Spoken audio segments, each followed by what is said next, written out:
because that's a big stamina push. So it's a little bit of benefit of the doubt. Good time for us then to talk about the maps for the series. Again, as we had before, best of 3 series. We're going to have one again. I expect it to go map 3 personally. It's going to be Philip. Are you kidding me? And Oregon. This is exactly the same as yesterday. This is a joke. Are you goodbye. Thank joking? You. Literally, ban to ban to pick to pick. Jess, you're in a studio. You can't leave. They are exactly the same. So we get a full repeat. Now look, Gio, Dev, I know you're there and you're listening. Me and Jess nearly died yesterday with all the shouting and exciting that went on. So please do ready yourselves. Have some nice cool water nearby. Have some snacks to keep you going. It's going to be spicy. It was a 4-hour slog yesterday. Today, I think you... Hang on. I think you're going to see a little bit of difference coming in today. Why? Full 4-hour slog. Why? Why? Because I think with what we've seen out of BDS today, had a bit of time to adapt. Virtus.Pro equally going to have some time to have sat there and watch that last matchup and ready. You are not going to see the same mistakes made by either side today. I think you're going to see the map swing a little more violently. Do you think that, just especially from your experience as a coach, do you think that these two teams can adapt and go through VODs and prepare themselves in the short amount of time that they've had since yesterday? That's what I'm worried about. One of these teams will do that too much, and the other team will identify that you can't do that too much. You need to focus on your own mistakes, rectify your own mistakes, rather than trying to work out what the mistakes of your opposition were the day previous. Because guess what? That won't be the same team that comes in today. So whichever team tries to read too hard into yesterday's game will come out the loser of this, and that's a big problem because technically they will have done more of the work. So it's sad that the work won't equal the outcome that they're looking for, I think. I have one comment to make on that, and Villa, because it's our first map, we'll focus on that as well. The one thing that really bit BDS big time on the attack yesterday was the vertical play. Look at the number of rounds that Milan was below as the execute was coming, and look at the times that he caught Shaiko out from below. We saw it in the replay package earlier. BDS just didn't seem to be aware that Siege is this 3-dimensional game where there is a lower floor and a top floor as well. They used that to their advantage, Virtus.Pro did yesterday. I think if BDS can make that small adaptation of saying, Alem, get on the roam, go and cause some trouble, go and hunt down those that are looking to disrupt us later in the round, this could be a bit easier for BDS than it was yesterday. And admittedly, it wasn't easy yesterday because they lost. So given Villa, and of course, as you say, it's the same map that we had yesterday, and there's all 3 maps that we had yesterday in the series between BDS and VP. Do you expect the same ops to be banned? Because we had, BDS removing Ace and Mira, Virtus.Pro taking away Thatcher and Wamai. Do you see this echoed after watching the game today with BDS versus Empire and going through some of the maps that we had yesterday? I think surely, and I make the assumption here for the team, but I think that BDS surely will understand that VP like to use a lot of shields. On pretty much every map, we saw them use a lot of shields.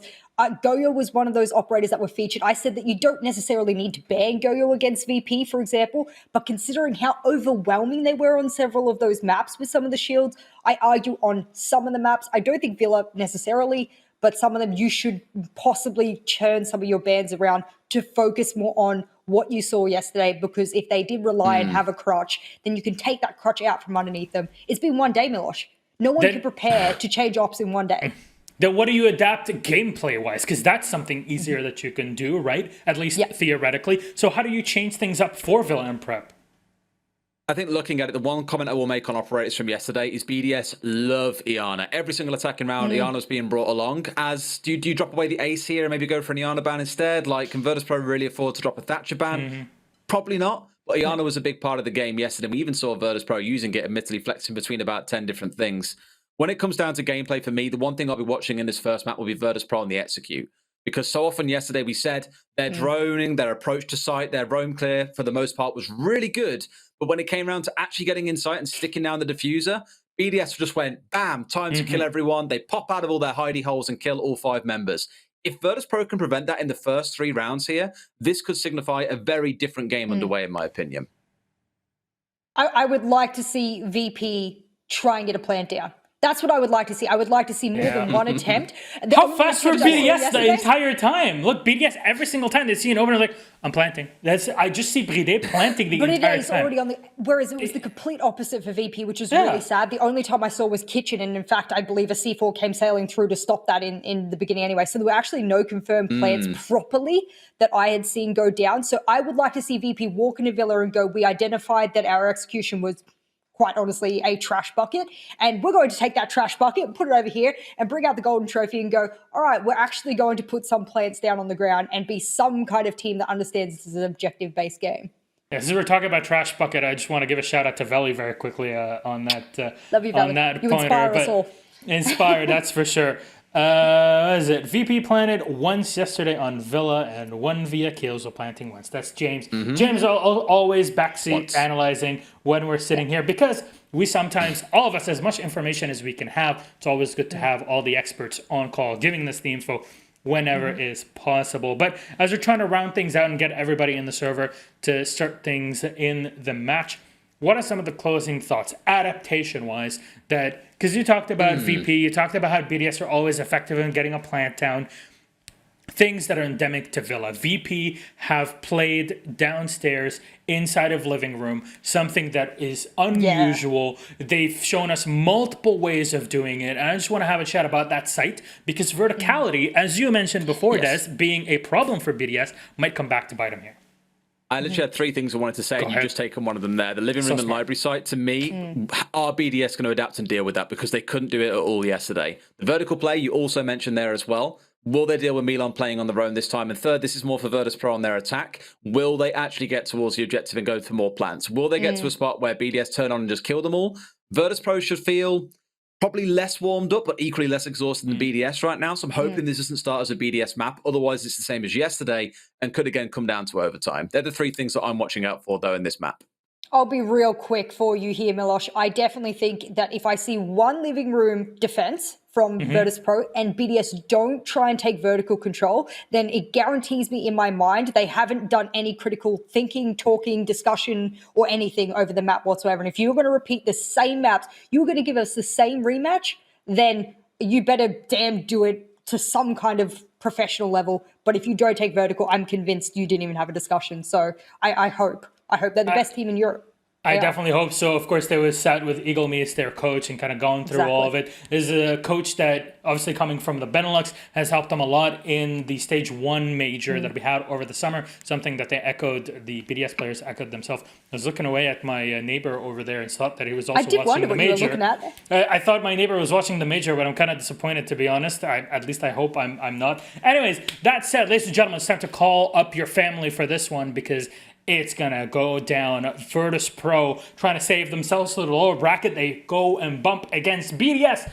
Will it be an all-Russian grand final? Will BDS push it through against Team Empire for yet another classic? It all has to start somewhere. It starts with Villa. Let's take it over to Tuscany with Gio and Dev.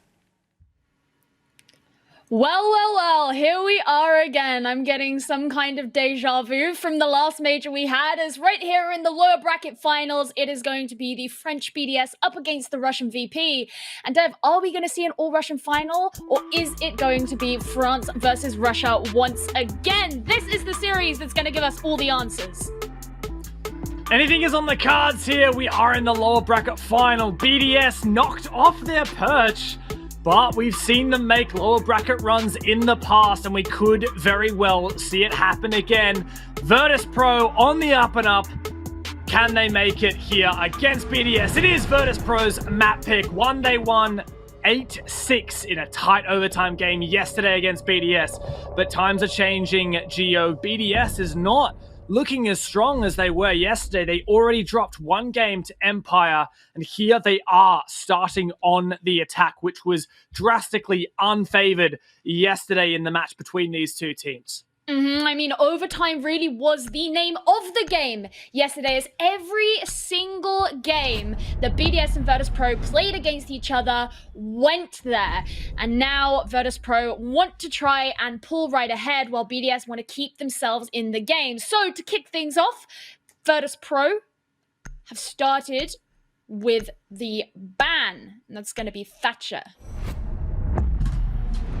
Yeah, and thus far, it's actually the exact same operator ban phase that we saw yesterday between these two teams. VP got rid of the Thatcher and the Wamai. BDS got rid of the Ace and the Mirror.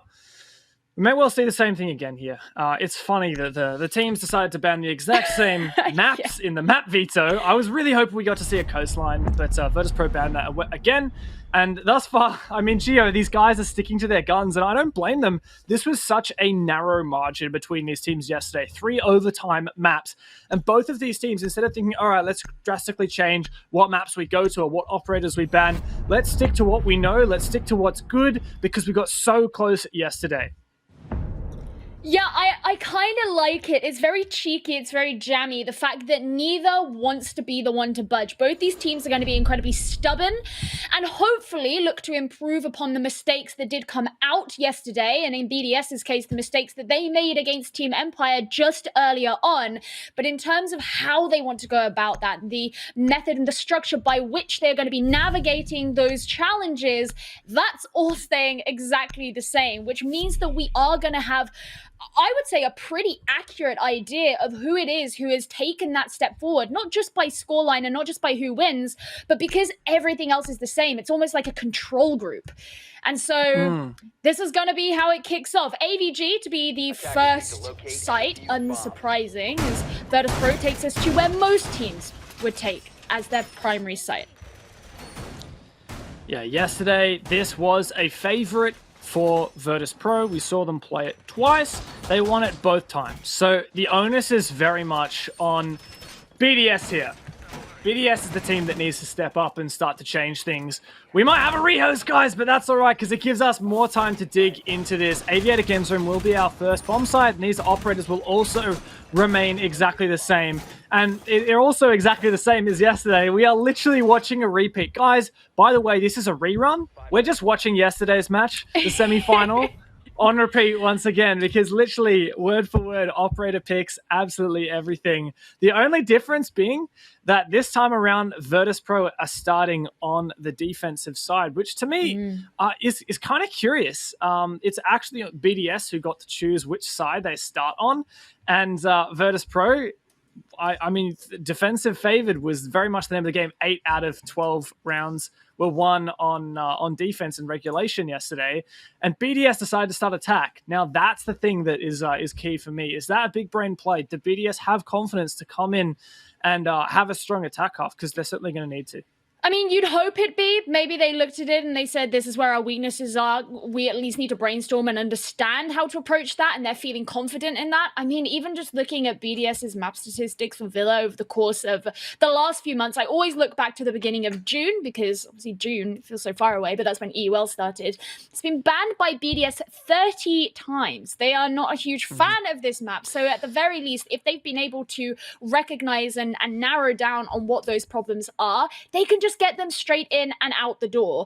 I do think it's brave. I do think it's a ballsy move, but BDS have never been the type of team to feel afraid. Even when we have all of the interviews with Alems, he always says, no, I don't care who we play, because we can take anyone. Yeah.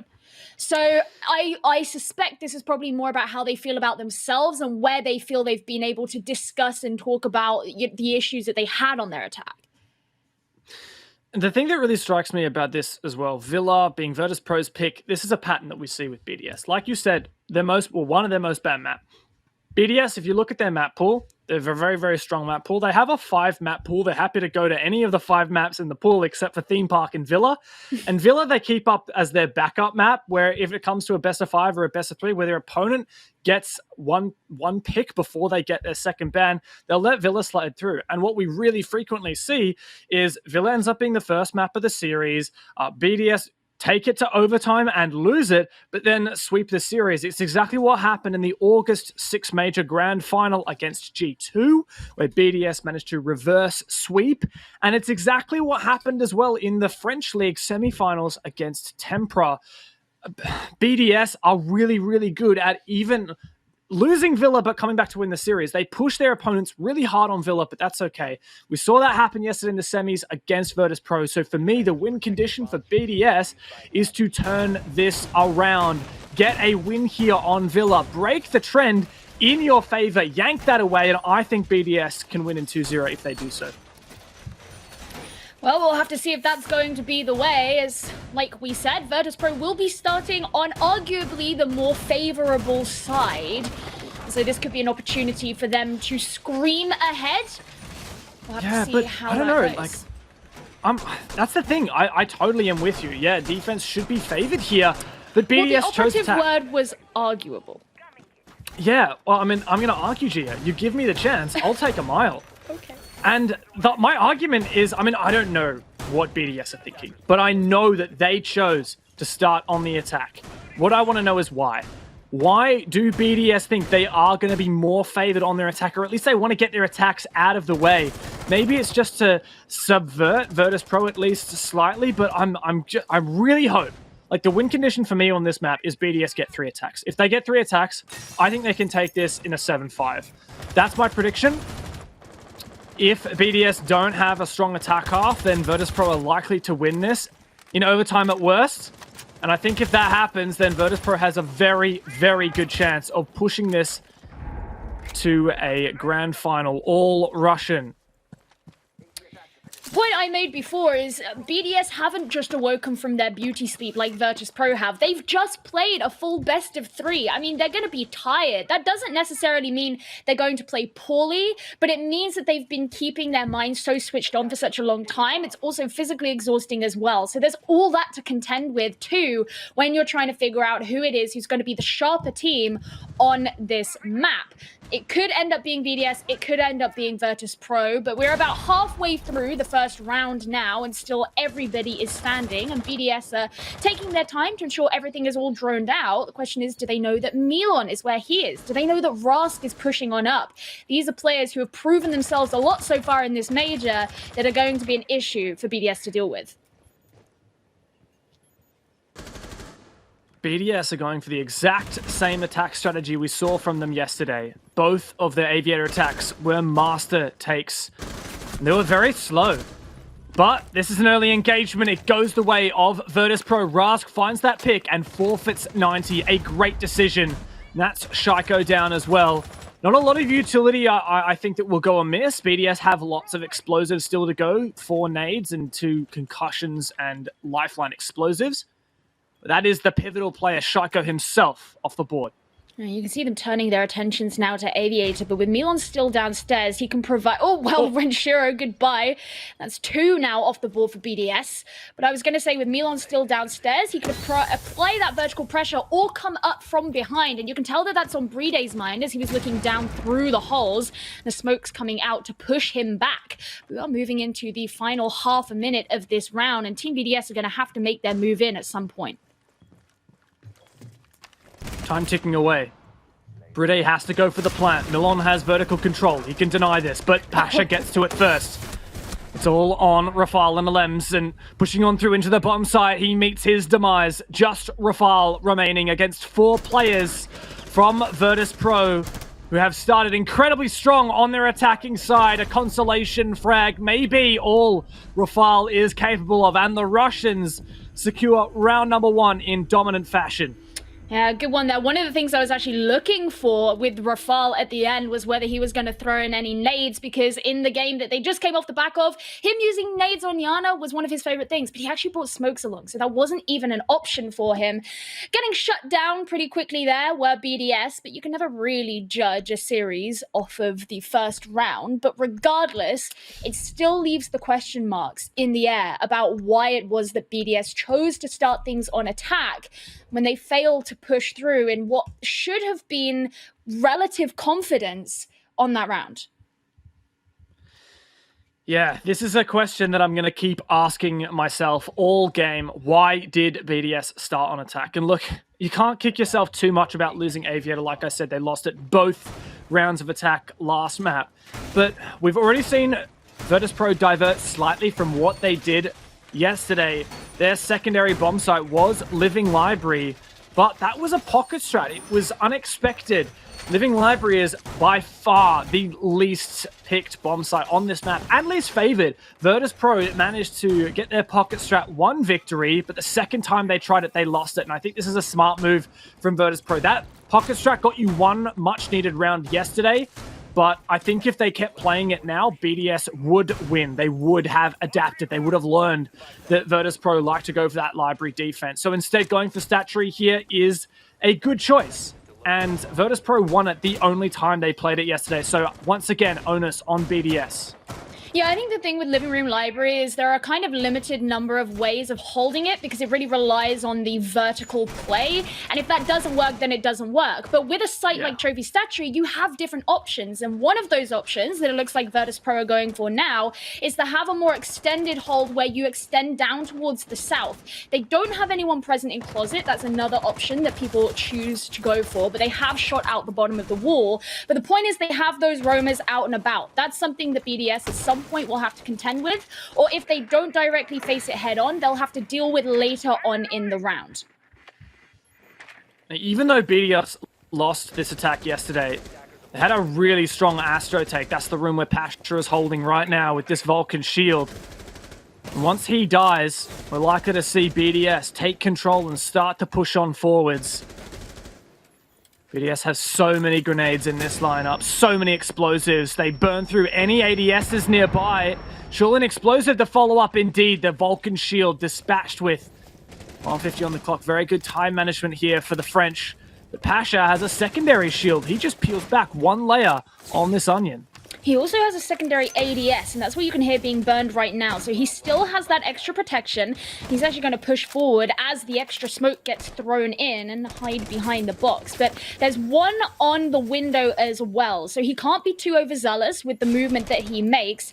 And he knows that there are holes below him that he could be caught out through. You can see Shaiko here. He's just trying to watch out. They want to coax him out. Can't quite get it. Actually, it'll be Pasha to get the shot. That was a beautiful one from him, but the nade finally cleans him up. But BDS lose a man in the process. That was such a pivotal kill there by dead to right. Pasha should have died with no chance at getting anything for it, but this turns things around. Shaiko down for the count. He used his util, that's nice, but BDS, they still don't have Astro control. Shockwave still has a deployable shield, but Bride knows that the nade flies through and that takes him out. Virtus.Pro hold their ground though, 3 versus 3, 40 seconds remain. And there's still a chance here for the Russians to hold on. And this is why Milon's actually looking so keenly in towards Astro, knowing that that could be where BDS come in through, but WTG getting caught straight out. There's a lot of pressure on Milon right now as he's just watching multiple angles for himself, but limited time for Team BDS does mean that is potentially still on VP's side, as the man advantage is barely there, but actually Bride comes in and decides to change that. He's traded out, but finally BDS win the gunfights, getting aggressive at the end, and that evens things out on the scoreboard. Man, this is such a close game, Gio. This is very tense, but BDS a very nice attack there, especially after losing that first engagement. Pasha landing the miracle shot against Shaiko in bathroom from Astro. And I thought from there, well, actually, Virtus.Pro have a good position. Yeah, they lost Pasha in the refrag, but 4v4 and still Astro control. But a fantastic grenade came on through from the BDS player. I believe it was Rafal. And that polished off Shockwave, such a pivotal nade. And then pushing on forward into the bomb site. Good refragging. That was the name of the game at the end of it. Astro control, peeking on to stat, and then just refragging the last 2 players out. A really nice round there from BDS, but Virtus.Pro, they're going to reattempt it. This is a very strange choice to me, because Virtus.Pro only chose Trophy Stat one time yesterday in their game. They didn't have the confidence to go back to it. They preferred instead going to Dining and going to Living. Now, this is a change, but my question is, what are they doing that's going to be different? How are they going to prevent this Astro control for BDS? The answer is a different stack of ADSs. All 3 trophy systems from the Jaeger here in Astro to catch as many of those projectiles as possible. I don't know if it's going to be enough. Yeah, I mean, I think that was really the thing that came to bite Virtus.Pro, is the fact that BDS really enjoy using nades. But the thing is, they didn't necessarily have to expend them all to get rid of things like shields last time. They burned out the ADSs, so those nades, when they did get used on the people themselves, they weren't impeded. And you had things like Shaiko's explosives, They're not. They are bringing Zephyr. My bad. They have the lifelines available as well, so they have plenty of utility they can use to get rid of the shields. And so the point is, there could still be nades available that they can use later. They're bringing 2 nade operators, so stacking up those ADS will maybe help with that because it means that they will have to get burned out even more before they can be used. And you can tell that Virtus.Pro really want to hold on to Astro. Ooh, he's gonna try and shoot them from the window. Can he actually hit any of them? No, I think that I don't think there's an angle there that he can get. He's trying though. So clearly BDS knows that's where the ADSs are stacked. Now that at least means they'll know that they'll have to use 6 flashes. We do have 6 flashes. Shaiko's already thrown 2. There's his 3rd one out. And Brede's already used his. So that's all 6 flashes out. And there you go. All those ADSs are burned, Gio.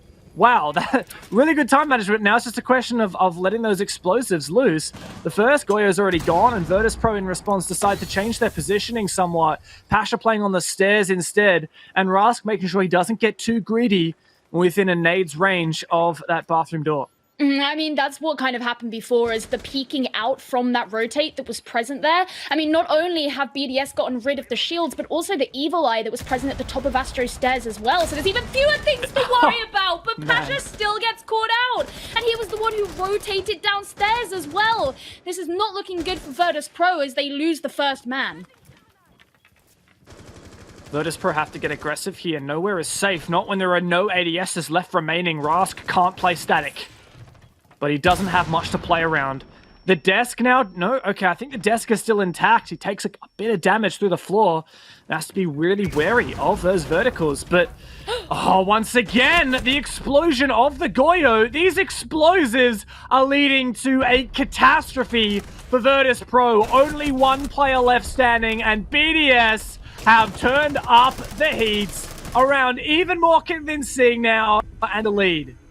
Oh, absolute perfect timing for them to use the last remaining Vulcan shield against Virtus.Pro, knowing that someone at the very least would want to have to rotate that way. Just wait for them to walk past. All you have to do is blow it up, and he is on the floor, and that is what happened to Milan. Wow, okay, now I'm starting to see faith in BDS's attack and understand why it was they wanted to come here, and that means I can also understand VP's reason for not wanting to return to Trophy and Statuary for a 3rd time in a row, instead going back to where they feel safe and comfortable. Yeah, I think that the strategy here for BDS, we talked about Theorycrafting, why on earth did they pick attack instead of defense when previously this was such a defensive favored map? And I think it's got to be not because of Aviator. Like, they're expecting to lose these Aviator attacks. But they look at the match from yesterday, right? Virtus.Pro, they won Aviator both times. They won Living Library the first time when that pocket strat was unexpected.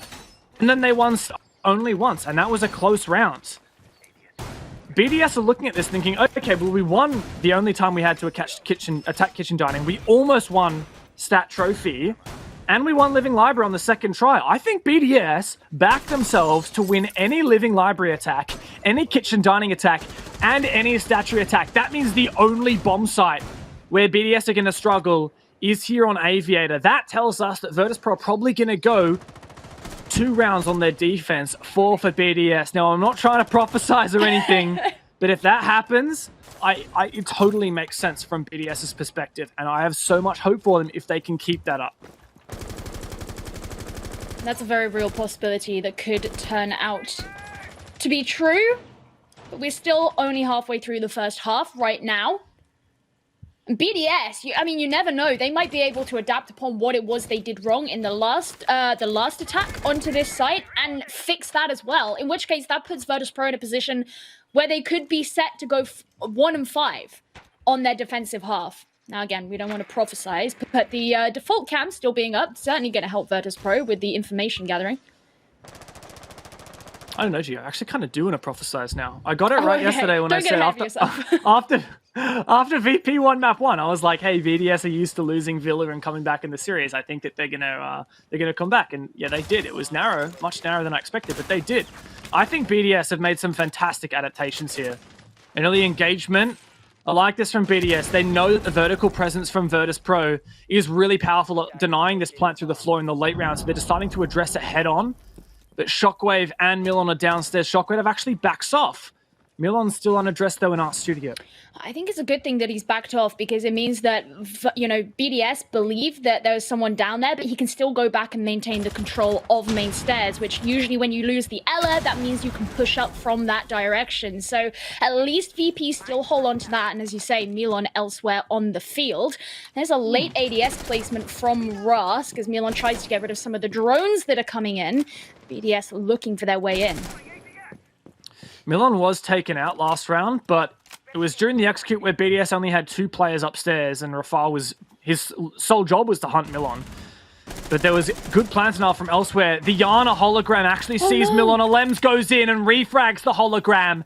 Perfect use of the Yana and great shots from Alems. That is one of those key plant denial factors from Virtus.Pro eliminated. Now BDS have man advantage and are well set up here. Yeah, with Shaiko, the next one to go down, that means Rask maintains the control of 90 that he had to relinquish last time. There's a smoke that goes out towards Aviator, but Alems doesn't really matter so much as he brings Shockwave down himself. That means the second Toxic Babe canister will have to go. Less than 20 seconds remaining, and Team BDS don't look all that set to be, well, really together and around, but there's the first smoke to come out. Brede does go for the plant, but he has to give up, and Alems falls too. Brede's now bleeding out, and Virtus.Pro can begin to collapse in. It's all on Rafal. He has to take 3 players if he thinks he can, but he cannot. And Virtus.Pro come back from that round to give themselves their second on the board. The multi-layered plant denial from Virtus.Pro is just too strong for BDS. I want to commend BDS, right? They had a really good job clearing out that downstairs. They scared off Shockwave and they took down Milon without losing a player in reasonably good time as well. That's fantastic. Great stuff from BDS, learning to counter-strat Virtus.Pro. But there was so many layers that the Russians still had remaining. The gas, in the end of it, kind of won that round. So I'm not going to lie. Well, 15 seconds left. And WTG throws out his second gas, still has one in the pocket. We saw Brede taking stacks and stacks of damage, trying to plant here, and ended up dying to the gas, I do believe, leaving Rafal all alone. Great round from Virtus.Pro, but I'm going to loop back to what I was saying before. In my mind here, BDS are confident with their living attacks, with their stat attacks, and with their dining attacks. They can lose Aviator and not sweat too much. They back themselves to win this round and the next round while Virtus.Pro are locked out of AVG. I'm actually very interested by the Amaru pick here from Rafal because, as we mentioned before, Virtus.Pro being successful in their living room library defense, and pretty much the same goes for any team who've succeeded in defending this site, it all comes in how you're playing vertically. If you can get someone up there very quickly, then that may help in your endeavor to bring them down. This, of course, is a site that BDS have failed to successfully attack onto, and a lot of their attacking attempt was very lateral, coming in from the north side of the map and really prevented from pushing in because of this presence that was up here in Vault, and the lines of sight you can get down through the floor meant that no one could really walk into the site. BDS probably aren't going to fall for that same trap again. Yeah, I think that's a really good point. That top floor presence is really important, the vertical game. If we can have a look, actually, Easy, on the top floor around Vault, that's usually where we'll see Milon play. There you go. That's where he is right now. All these holes in the floor here. The defenders can use those holes to get angles down onto the A bomb site on the north side. Typically, attackers will either enter from Mudroom or breach these 2 soft walls and try and plant in there. Now, even if there's smoke coverage to plant, which in this case, there are actually no smokes this round, thanks to the Yana not being 6-picked off of, well, Virtus.Pro can still see that because they got the Warden. I like this, as you said, Diamaru, though, and I'm going to be keeping an eye on Rafal to see where he decides to use that Gara hook if the strategy is to try and pressure that top floor. You mentioned the Wardens being picked. I just want to bring back to something I said yesterday, is that the most important reason for Wardens to be picked, it's not the shield, it's not the 1.5 times on the MPX, it's the Penguin run. It's the single most important reason. The waddle. It's not even a run, it's just a waddle. It's stupid. Well, either way, I love it. We'll see how much use Warden comes into. Obviously, as Milon is playing upstairs, having those sites available is going to be super useful. And by this point, BDS definitively know that this is the site they're going on to, as you can tell by the soft walls that have been opened. I figured it out. I know why they brought the Amaru. See that hatch on the bomb site? Rafale's gonna Amaru up the hatch and plants. Oh, BDS, you are treating me right now. He could probably plant just next to that brick half wall, and I don't think Milan will be able to get an angle. The question is, do Virtus.Pro have info on site? They don't have a Maestro. I don't even think they have any bulletproof cams. This could work perfectly here, even without smoke coverage. This is beautiful. I don't know whether this was pre-prepared, thanks to Eagle Mees and the support team from BDS, but I really hope this works. Okay, here we go. It's looking like he's going to go for it very soon. He wants to throw in the flashes first. Now, WTG isn't too far away, but the question is, will he be able to deal with every single person on his own before anyone else can get nearby to help? Rafale is up. He's going in for the plant. The smokes are out and about. And Milon, he can't see anything. He can't see who could be I have coming. no The idea! diffuser is down, and they've been able to do it. And now Virtus.Pro have got to come in and collapse and make the post plant work. But no one is dead yet. Unbelievable right now. What a counter strat from BDS, but Virtus.Pro is so good at the retakes. A 4v4, 25 seconds, but that's a 7-second disable. It goes down to a 3 versus 2. Virtus.Pro have been so good on their retakes yesterday against BDS, but the French are holding down the fort, and there's only a few seconds left to get on that disable. Shockwave has it all to do, but Alems is there, and he finishes him off with an SMG-11. BDS take the advantage once again on their attacking half thanks to a 300 IQ Amaru plant. They're gonna be sitting back in their chairs right now, just being like, yes, they fell into the trap. They got the one up on us yesterday. We are not gonna let it happen again today. And you guys at home, you have to remember, not only is this a direct rematch from what happened in the August major, the lower bracket finals there was also BDS versus VP, but these are the two European teams who have guaranteed themselves a spot in the 6 Invitational. So this is not even just a rematch. This is not even just a fight for a spot in the grand finals, but this is trying to show who has that dominance and what the rest of the world should be expecting. And with plays and adaptations like that, BDS are just showing they can get one up on this team. The enemy is going off right now. Gee, I think that may be one of my favorite rounds I have ever casted just because of the strategy. Like, you got everything you could possibly ask for. You've got Living Library, the least picked bomb site on this map, and you have a beautiful, beautiful, beautiful counter strat, and one that worked flawlessly as well. Man, this is so great right now, and I can 110% see why BDS decided to start on the attacking side. They have complete confidence in how to attack that Living Library ace up Virtus.Pro sleeve, which that ace is looking a lot more like I don't know any card references, but it's not looking good anymore. That is used up. Their hand has been shown, and BDS hold all the cards right now. They're looking on track to get a 4-2 attack half.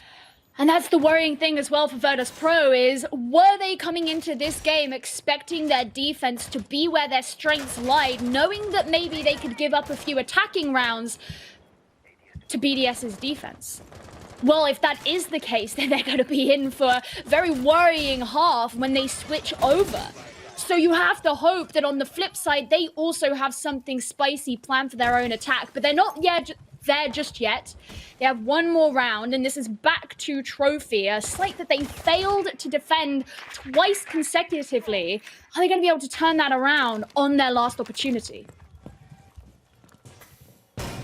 Man, I'm so riled up right now, Gio. I'm so riled up. Yeah, this as if is the last game were such not an enough. exciting game. I'm so excited right now. BDS, I think that coming into this game, I was scared for them. I actually predicted VP for this.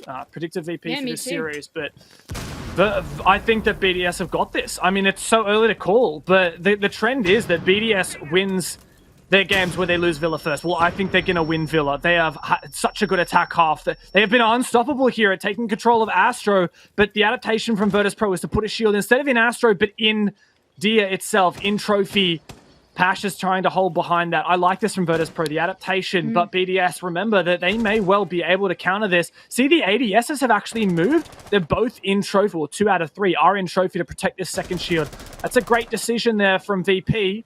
The Lems has tons of info on where Rask is. Yeah, I mean, I noticed the same thing. I think it's important because it means they can still retain some control onto the site, even if they lose Astro.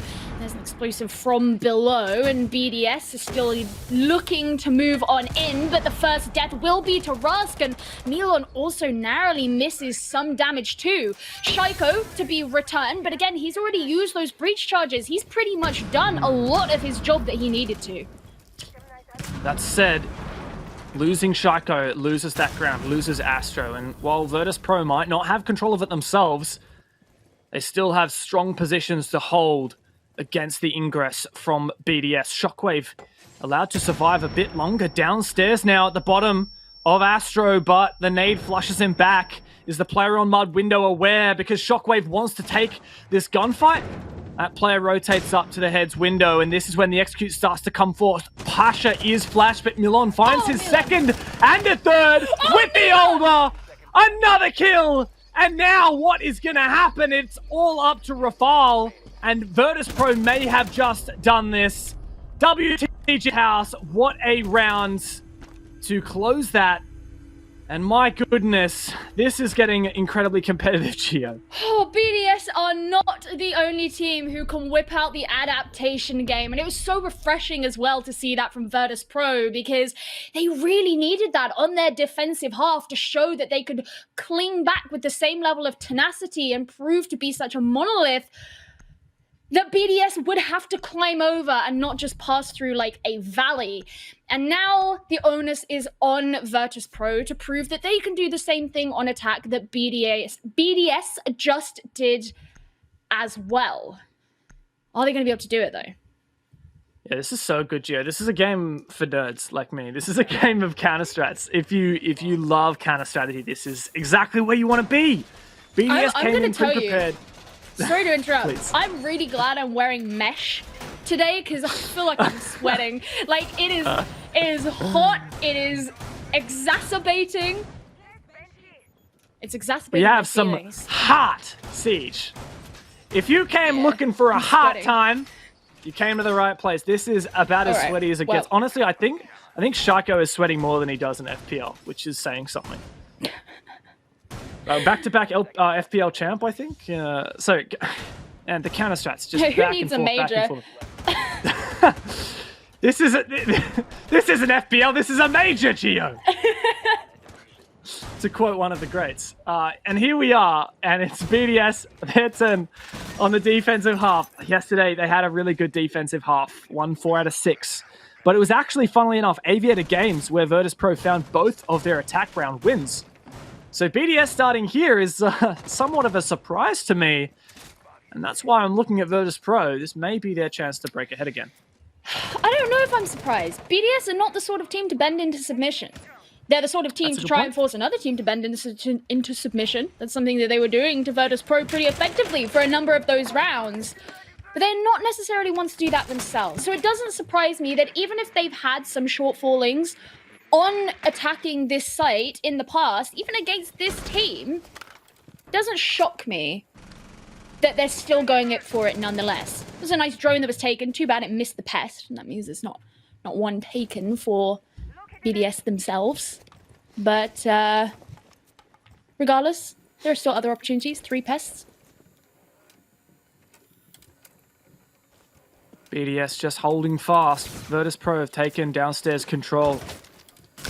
They haven't fully signaled yet what kind of an execute they want to go for. Typically, either teams take from master side and try and execute on the vault door, as we saw from BDS, or they'll try and take Tom's control, this top of main stairs here, where Renshiro is currently sitting, and I think that's what VP are starting to do now. Oh. Great job from below. Pasha finds 1 kill. Renshiro's going to die to the fire. How many people have died to Vulcan shields today? It's so many.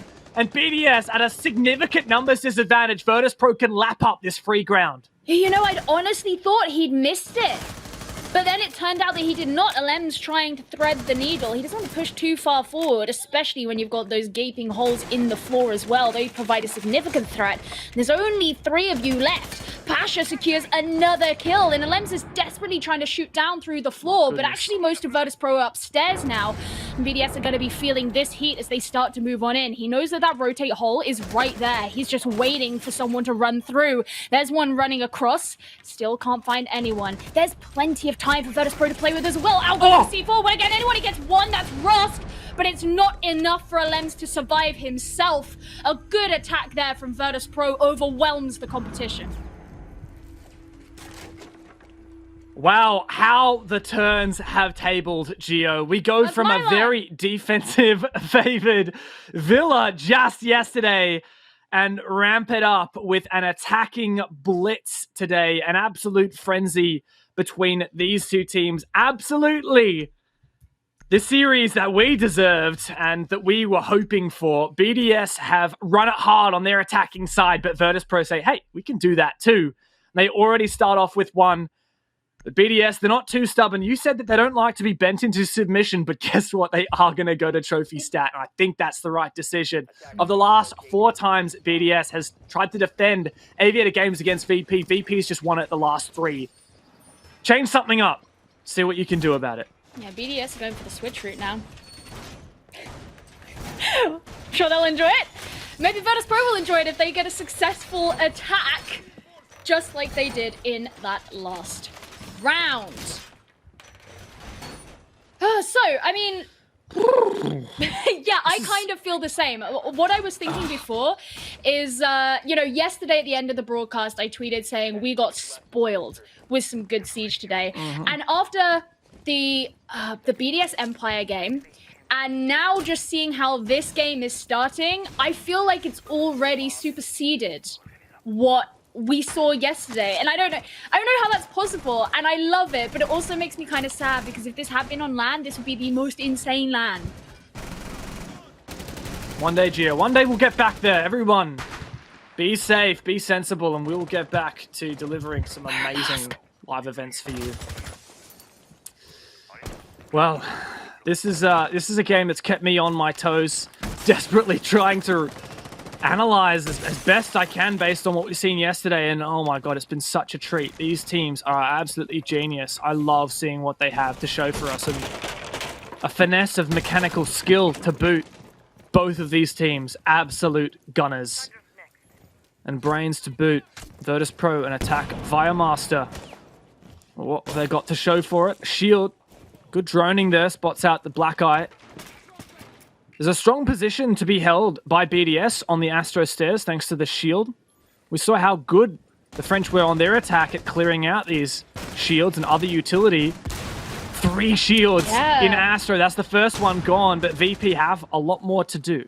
Oh, I was thinking the exact same thing. There are the 2 either side of the desk. It's kind of harder to see the one behind which Alems is standing, but Milon being the first kill means that, well, the first death, I should say, means the Virtus.Pro do come in to the rest of the round with a slight disadvantage, but Shaiko's actually taken a lot of damage himself. So even though he will still be here holding on to Statuary, it won't quite be as strong and stringent as it otherwise could have been. There's some damage being shot in by presumably Alems as he tries to hold back 3P from getting rid of the shields, but they're just going to push forward regardless. And now everything's on fire and the control of Astro has been taken. Virtus.Pro have so much more room to play with, but you've still got Renshiro on the Goyo just moving about. Is he going to be able to get anybody? Astro's been burnt to a crisp by VP. 4v5 for them now, but utility running scarce, no more nades, and just a bare 1 flash remaining. I like this use of the X-Cairo. It's going to get some more angles into Trophy, but those holes work both ways, as we like to say. And Renshiro, he's so keen to take a fight on the site. 35 seconds. Virtus.Pro checking to see if there's anyone downstairs to make sure there's no C4 potential. But all these BDS players are on or near the bomb site, except for Brede. He is downstairs. He could flank up Astro. Virtus.Pro need to get heavy right now. He's pre-placing the C4 for now. He's not going to be too overzealous about clicking it, but Ross gets the kill onto Renshiro, and the C4 gets no one. Now suddenly you're on a very, very limited time. Virtus.Pro, Shockwave needs to go in for a fight if they want to do something, but the kills just don't stop coming in from BDS. They have got this line held. Pasha goes in for the first one, but he's all on his own, taking some shots through the soft wall, but time does run out. And BDS take that round. And once again, on this half, the first 2 rounds have gone to opposing teams, and it feels like we are no closer to really knowing who's going to take Villa. Tooth and nail, both these teams clawing for it. Oh my god, I'm so excited to look at the R6 Esports Twitter account after this game and see all the memes of the bear versus the baguette. Honestly, whoever's running that R6 Esports account absolutely stepped up their meme game yesterday. Yeah, who found that photo? amazing. Did they just Google bear eating baguette? I'm actually going to Google it myself because I want to know if that's what comes up. I mean, I want to know now. what kind of, Bear photography eating production company who just baguettes. mass produces stock photos decided, what we don't have a photo of? A bear eating a baguette. That's what we need. I searched bear eating baguettes and it was the first result. Oh my god. Wait, but it's a product? All right. I think it's like a blanket you can buy. Well, if you want to remember Virtus.Pro beating BDS, if that's the way it goes, then you can go and, I guess, buy a poster of it? I don't know. Or you can just watch this game. Let's rein it back in. BDS have evened things up once again. It's not the first time they've had to do that this game. But here we are, back in Aviator Games room. Like I was saying, last 4 times we've seen these teams play it in this configuration with BDS defending, Virtus.Pro attacking. VP have won it the last 3. And, the other time I think it was actually a flawless round. Let me double check my stats right now. Indeed it was. Yeah, BDS won this flawlessly the first time they defended it yesterday. Then they got smacked twice in a row. One was a flawless. The other time was a 1v1. And of course, just earlier today, VP had a very convincing, just 2 rounds ago, attack onto this bomb site. And that's certainly going to help out a spawn peak. Shockwave, sit down, mate. Yeah, that doesn't look so convincing to me. Disappointing as well, because Shockwave was a player who the desk was really pointing out as someone who kind of needed to elevate his status somewhat in this series. He actually had a really good game on Oregon yesterday, but other than that, he didn't show up quite as much as some of his teammates, and he certainly won't have the opportunity to do so in this round, having been the first one gone. That's also one of your hard breaches. You still have WTG on the Hibana, but yeah. I don't know. I'm not super convinced that the fact that it's a thermite, the hard breach, is going to be a big deal because they didn't use it. Yeah, on this site, it's not such a big deal. I mean, you've lost some flashes. I'm assuming he brought flashes. You've lost some of those, which could be super important. But I mean, even if Virtus.Pro are going to come down, they want to open up Vault, which has become increasingly more popular. Typically, you do that with a Hibana anyway. Yeah, exactly. The thing that VP typically have done really well on this bomb site is their vertical play. They take control downstairs. We saw them absolutely destroy that top of main stairs control last round, doing just that. But VP have changed tack. They're going for a master side take. Shaiko shut down eventually. Rask takes a lot of damage for it though, and that's going to be really impactful when it comes to, well, just about anything. Those late round gunfights will be very dangerous. Oh, you can see they know about Alem's position. They spot him out near the grandfather clock, and he'll rotate downstairs. Milon, what are you doing? You've just given away your life for free. 50 seconds left in BDS. Not only do they have this downstairs control, but they have the numbers advantage. No, what happened to understanding that you don't need to peak BDS? That's the whole point. That was a great snack that Alem's managed to just lap up for himself, but not going to be so great for Virtus.Pro, who now have to move into the site with just 3 of them. Rask's the one holding on to the diffuser, and he has just a tiny amount of health left, getting ready with the breaches as they have to clear out that utility with just the 3 of them, but they're going to begin to move in very soon. Pasha, he's got the nade, thrown straight into Vault. Is it going to find its target? Well, WTG will, but there's a C4 from Rafal. Ross going down, and so is the rest of Virtus.Pro.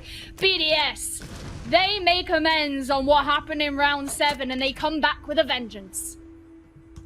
Oh, this is a tug of war, back and forth.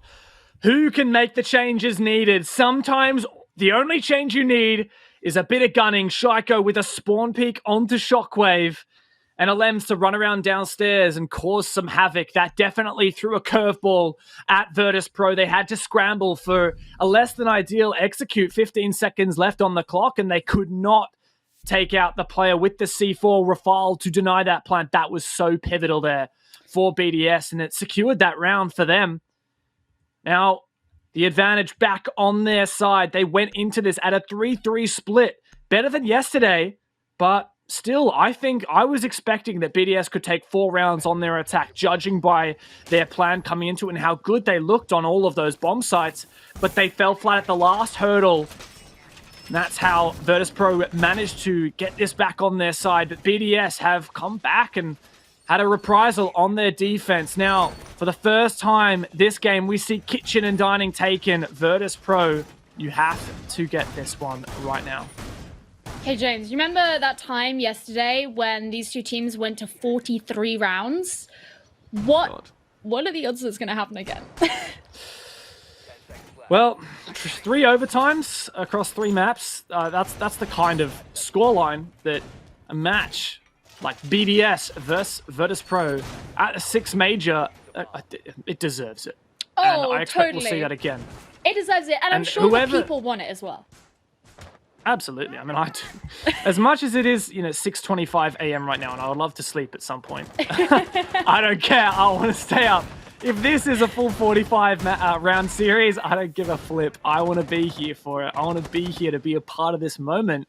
When we find out, will it be a 6th French versus Russian match here in the major, or will we get that Russian grand final Virtus.Pro versus Team Empire tomorrow? I mean, Let's find out. This is also the thing, right? Is you just know the lower bracket finals are always such high octane because one of these teams will go. That's it. Their run in the November major is over once they lose. And you can tell by the caliber of their gameplay that you could make an argument that both of these teams deserve to make it to the grand finals. But one of those spots has already been taken. That's by Team Empire. We're just trying to find out who's going to be going up against them.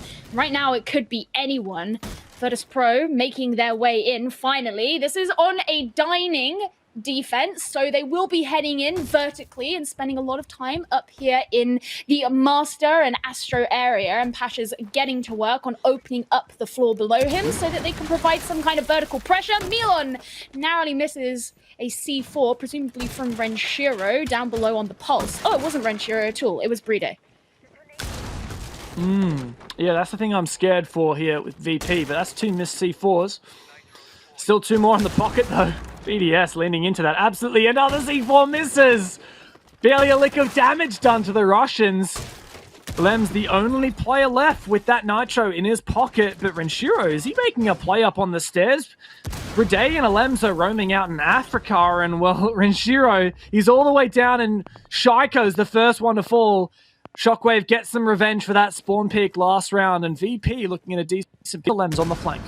I like this. Do Virtus.Pro know that he's coming? Yes! Yep. Straight down. I mean, it was a trade, so Pasha does go down as well, but getting rid of that roaming Valkyrie is certainly going to take a pressure off of their shoulders, that's for sure. And it means that there's more on those of Renshiro, who wants to be providing the information to the rest of his team. But look at this. Rask has got these eyes and angles down through the trophy floor, and that's going to really stunt the rotations that BDS can make. Rafal being one of them, Renshiro as well to fall, Bride all on his own, and now there's nothing really to stop Virtus.Pro from moving down onto the site. We've seen clutches from this man before, finds one. The plant starts to go down.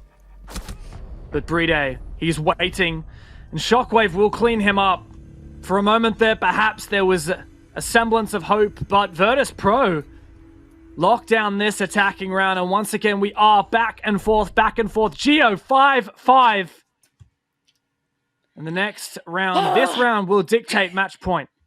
What is a lead? Buggered if I know. Buggered if I know. This has been so back and forth. Here's the thing. It's the EU major. We should be used to there being even scorelines.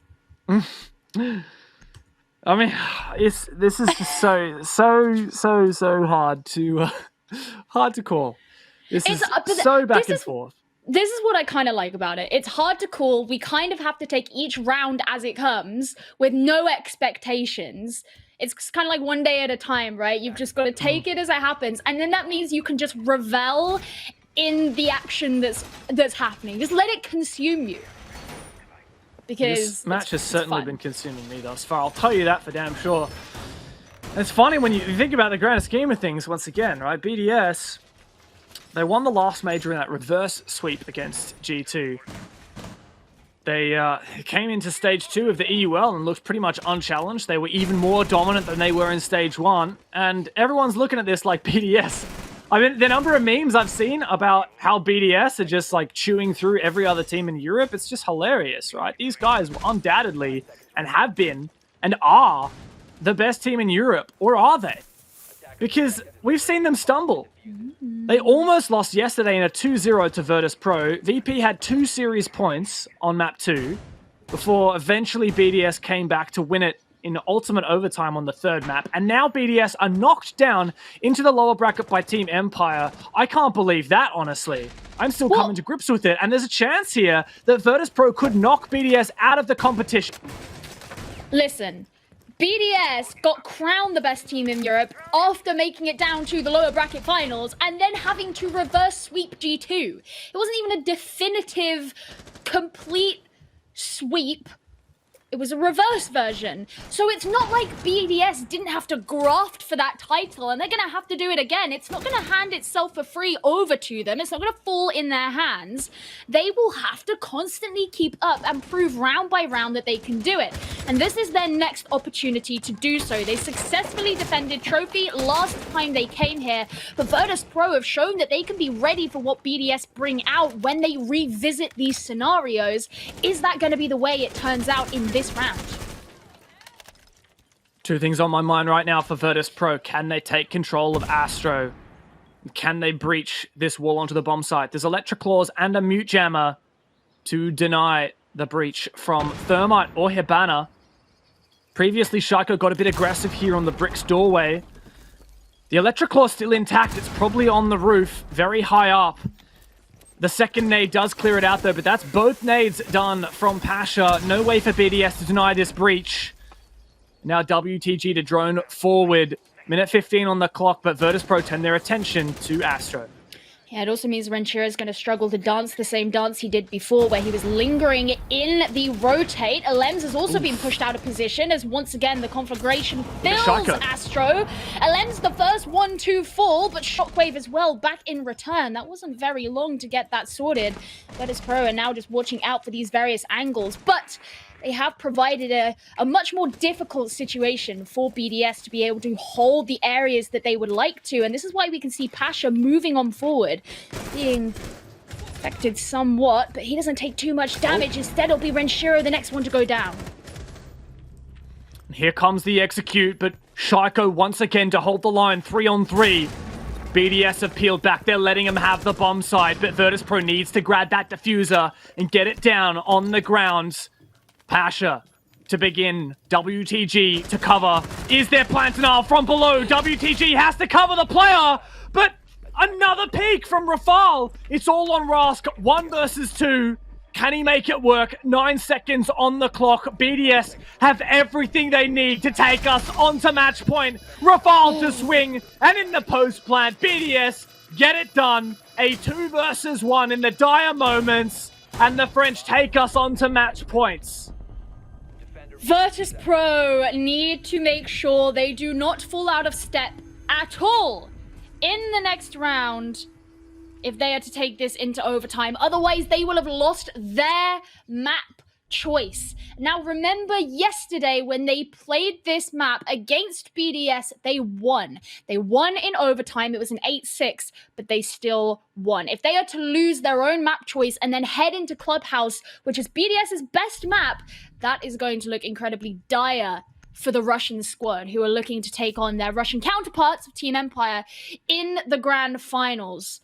So back to Aviator and Games. Now, how has this gone so far? We have 1 attacking win by Virtus.Pro and 1 attacking loss by Virtus.Pro. Yeah, has been back and forth on this bomb site. BDS had a great adaptation previously.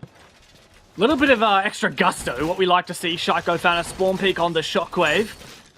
Coupled with that, LM's had a great roam downstairs and found Milan. And BDS held fast with a 5v3. Good plant denial from Rafale as well in the form of that C4. So from Virtus.Pro's perspective, I wonder, will they go for that master side take as they did when they previously lost it? Or will they go for a study-centric vertical take where they end up pushing up main stairs as they did in the round where they won? I think conventional wisdom dictates you do what worked previously, but always keep in mind that sometimes fixing your mistakes on a round that didn't go your way can be better than trying to repeat the enemy is already aware of. Speaking of a strategy the enemy is already aware of, once again BDS will be going for the roam. And remember, it was Shaiko who got that nice early spawn peek before, and that meant that the Thermite could not make his way through to the rest of the round, but won't be being brought this time. Instead, Virtus.Pro are actually going for a Yana, and I'm very interested to see if they want to try and emulate what it is that BDS like to do, and that's have a lot of nade play. But you have to be, you know, obviously very efficient at getting rid of the ADSs, ensuring that you know where you can and can't use that utility so that it doesn't get wasted, because it's something that BDS are very good at. Now, if the Lems doesn't get caught out by the drones, he could also have a lot of free reign downstairs, which provides yet another element of pressure and problems for Virtus.Pro as well. So they have a lot to think about in this situation.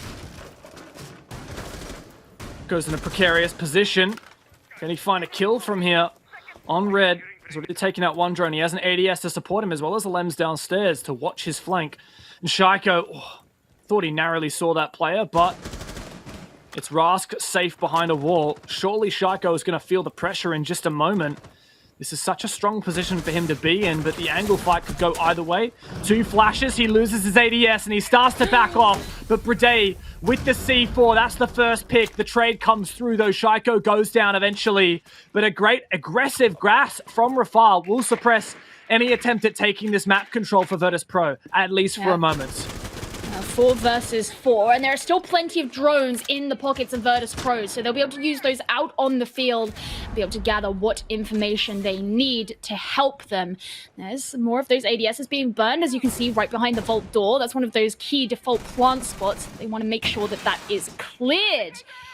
Pasha just ensuring that, well, I was going to say that 90 is droned out. He's already standing there as Russ goes in for the site itself. And you can see that Team BDS have all kind of bunched up in games with the Lems downstairs. So there still is that control. There's one of the Vulcan shields. And Virtus.Pro look like they're preparing to actually make their move on in very soon. But they want to hunt down this player downstairs first, surely. Milan, no, he's rotating to the balcony. There are two things I'm scared about here for VP. Firstly, Lems downstairs has vertical holes where he can deny the plant, but also Rafale, I think, still has 2 gas canisters, and Renshi should still have his C4 as well. Indeed, both of those are true. Now, Virtus.Pro, they're going to try and execute with just over 20 seconds left, but so much. Plantanar still alive, but BDS, Pasha starts it off, takes down Rafale, denies the gas. Lem shut down downstairs. It's only Renshi C4 left to deny the plant, but he has to come up against 4 players from Virtus.Pro. The plant will surely be secured, not even necessary. Virtus.Pro take us all the way to overtime. Oh, and this could now be a repeat exactly of what we saw yesterday. This is all Virtus.Pro needed to do. Get yourself into round number 13. Worry about the rest once you are there. They could still take their own map after what looked like a pretty good round for them. And that should instill some more confidence back into them. Now, they will be starting overtime off on the defense, as you can see, and this was the site that they were very good at. Now, what this does, of course, mean is that if they take this defensive round, and then if BDS take the round after that, Virtus.Pro come back to defense, and that's probably something they're feeling pretty happy about. Man, I don't know. Like, I mean, I could speculate all day about, this thing takes it. This team's probably going to win this. No, it's so hard to predict what's going to happen.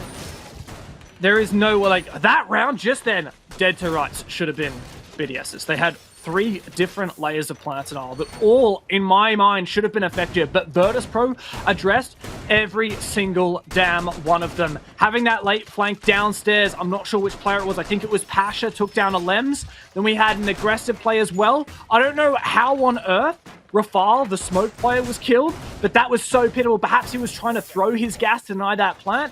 but every single layer of that plan style from BDS was ineffective thanks to Virtus.Pro and their aggressive execute. Now we once again go back to Aviator games, this time for VP on the defense. BDS have just struggled so much attacking this bomb site. They haven't won it once, either this game or yesterday when these teams played each other against this map. By all rights, this should be Virtus.Pro's match point. All they need to do is secure it. BDS is still looking, I think, to stick to their general attacking strategy here, and that is come in from the north side of the map and head down towards take 90 control. Something that they actually failed to do last time as Rusk fought back and took the kill that he required in order to keep that. Ooh! Very close. The Lens loses a lot of health in that engagement. Rusk, none at all. Yeah, I love that, though. I mean, look at how aggressive Rusk is. He doesn't give he doesn't care. Crap. He doesn't care. He's like... Man's on a roll. BDS are gunners. Don't pick... Screw that. I want to swing. And, I mean, it works, right? This is the kind of aggression I want to see out of Virtus.Pro, the confidence, because it might start to throw off BDS. We talked about how BDS, that team that does not like to get pushed around, they're the ones who do the pushing. But Virtus.Pro have fought tooth and nail. The bear is very angry and very hungry for some baguettes. I still can't get over the Never thought I'd say Jess that on live described them as broadcasts. the Hungry Bears, and it just sounds like a kid's book. Like, it doesn't sound scary and intimidating like they're being right now. It's just like, oh, can we read the Hungry Bears tonight? The bear and the baguette. Good lord. Well, Rusk pushing up very close to the 90 window here and gets punished for it as well. Renshiro catching him out. I was wondering if he knew someone was out there and was going to get it himself, but instead that just gives BDS the space for free. Yeah, really good job from BDS to clear out a lot of this util as well. WTG still has a shield. That was a two huge ADSs move to protect it, but yeah, huge. Absolutely huge. But the pivotal thing is that only really helps against the classical push, which you kind of rarely see. Let's be honest. It's oh, there we go. For the most part, I'm looking at how this Aviator push will eventually come about on the Vault door, just like what we were seeing from VP. That's probably where BDS will decide to go for. Maybe they'll try breach the Vault wall, but there's still a bit of time yet to decide. They need to take down Milon, though, either way. His position and study is so key for this execute. Finally, that default cam goes down. Milon could make or break this attack. Oh, so worried that when he was on his camera, he was going to get caught out, but he could end up taking this player. He does. That's Renshiro's head on a stick. He knows that there's someone out there on the balcony as well. Nearly gets flashed too as Breeday's coming in from Aviator's side. There is the attempt at a C4. Rafal's just trying to hold the angle, but as you say, 10 seconds remaining. This is getting desperate here for BDS. Breeday won't even have the opportunity to try and plant the diffuser. Shockwave's gonna show up. He really needed to. It's just him and WTG to hold up, and he does. Virtus.Pro take the first round in overtime, and now the onus is on BDS to bring this back. Everything comes down to this moment for Virtus.Pro. They need a win here on Villa. They could well come back if they lose this map, but I don't think that's going to happen. Not on Clubhouse in Oregon. If they can win this here, surely that is enough. BDS are tired right now. This has been a long day for BDS. They had a crazy series against Empire, which they unexpectedly lost. Now coming into Villa, the map that, yes, historically, BDS is not expecting to win, but I think they came into this thinking, hey guys, we've got our good counter strats. We know how to win on our attack. We think that we can get a 4-2 half and come out of this without even hitting overtime. Well, that's not the case. Virtus.Pro have done their homework as well, and they've made these mid-game adaptations. And now I think they're going to take Villa. That could spell death for BDS. Well, they're going to have to get through the next couple of rounds first, if that is to be the case. This BDS are coming once again back to Trophy Statuary. This is a site that they have been able to defend particularly successfully against this team so far. So you don't want to say anything too soon. BDS, of course, will have to go all the way to 15 rounds if they are to win, whereas Virtus.Pro could, in theory, win this round and take Villa for themselves, pushing things on to map number 2. Now, once again, BDS like this, setting up the same kind of shield setup. They did have 3 before. Currently, they are lacking by 1. This is scary for both teams, honestly. Like this might look really good for VP, but BDS can still very much win this. keep in mind that BDS have won this bomb site both of the times they played it. There's a good Electric Claw from downstairs. We heard Joystick in the previous interview after the first game commend BDS for their use of the Electric Claws on Cafe, and Lems has done just as good a job here. VP tried to use nades over the top of that wall to clear it. We'll see if it works this time around. Lems might have this. But even if BDS win this round, which they probably should, it's not sold either way. VP's secondary defensive bomb sites have been very shaky in this matchup. And I can see this going either way. I think that's the scary thing. It could go either way. Shaiko has done well in this position, but he has also lost a lot of health in this position in the past as well. That's kind of why you put him there. You know that he's going to have the highest chance of being able to take the shots that he needs to. Virtus.Pro did successfully open up the statuary wall last time as well. As you mentioned, this is where BDS's ability to successfully plant those Electric Claws really comes in handy. Because if it makes it too hard for Virtus.Pro to be able to open it up, then it's going to waste a lot of time at the very least. Pasha just waiting for that aggressive peek from Shaiko once again. Shaiko has been very ambitious peeking this Brick's door. Overall negative KD, unusual. That nade absolutely nowhere near the Electric Claw. And it looks like VP are discombobulated. Somehow that does destroy the Electric Claw. Must have destroyed it through the floor. That attempted trick from Alems is going to be ineffective, and now VP once again have breached the master wall. An entry hole enabled, but Shaiko, this is when he knows he wants to get aggressive. He's spotted out, and he goes back again. But VP now, they need more control than this to enable and execute. They need Astro, and even then, it's not a sealed deal. I expect BDS will start to peel on back and play for the retake.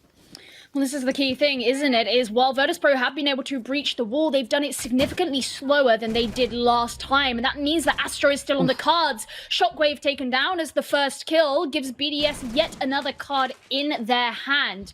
Pasha's playing it particularly patiently right now. He doesn't want to jump too much with Zalems, who'll be throwing out the C4. That won't find anyone, but instead location of a Virtus.Pro player will be given away. Another kill for BDS as well. And as we desperately start to lose time in this round, Virtus.Pro are looking very potentially unlucky, but 2 kills coming for them. Milan's got to follow up as well. This is winnable. Now it's a 2 versus 2. It is winnable, but with 5 seconds remaining, they need to get these kills very quickly if Milan doesn't make the plant work. Oh, he's going C4! for it anyway, but the C4 could deny, and it does.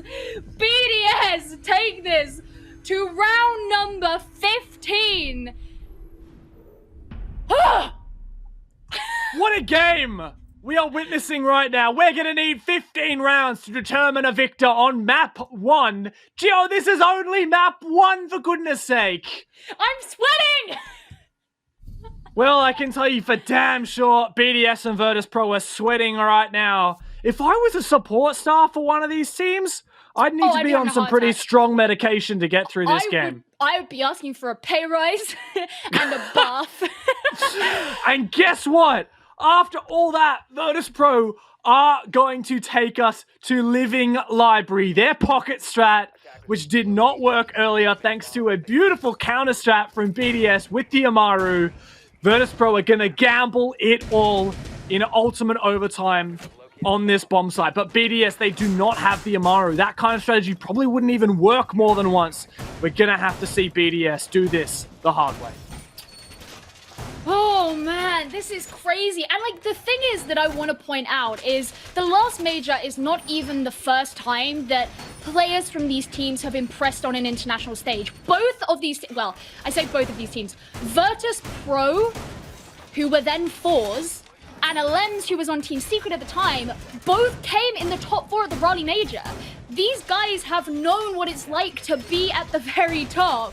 and impress people by surprise. It has only been a story of growth and development for them that they've now consistently found themselves in both majors of 2020 and have also qualified already for the 6th Invitational. These are player stories that have been brewing under the surface for ages, and it is games like this that show you exactly why they deserve to be in that venerated position. Because we are on round number 15 with still no idea who's going to take this. This is Virtus.Pro's site. They came with the pocket strat, but BDS knew exactly how to deal with that last time. Flip a coin and call heads or tails. That's about as good as you can get guessing who's going to win this map and this series. BDS, though, they get to work. They need to. They start to drone out. They've taken control of Pantry once again. It's the same old strategy. LMs to breach open the soft wall, no doubt, in just a moment. Now, they don't have the Amaru. Bride currently holds the diffuser. He's likely to try to breach onto the living wall. Well, what is the execute and what are BDS going to do about the vertical holes? Good thorough droning from Alems. Looking to see what is around. He's actually looking for yokais as well. Utility still in abundance on both sides. And Shockwave, he's in a great position to deny any kind of late push from the south side. BDS, we're looking at you. What have you got to show for us? What I like about this with Shockwave is it means that if anything does remarkably happen, then he is in a position where he can just jump straight into action. That's one of the problems that we cited with Virtus.Pro is their very vertical hold meant they couldn't necessarily do that. WTG is on the site himself, so it's not going to be quite as clear a taking for BDS once they do decide to make that first move. LM's still not yet even started to open up the wall, and actually Pasha coming in with the first kill onto Shaiko right there in Art, and he can just take back his position. That significantly weakens BDS and is going to make it so much harder as we enter into the final minute. That plant info's gone. Now Alems starts to push on forward. BDS, they're going to have to go massive. Virtus.Pro is so good on these defenses, on their retakes even. If BDS can get this plant down, that doesn't mean that they'll win the round. Bride begins it, but he's forced off by the gas. Milan spraying desperately.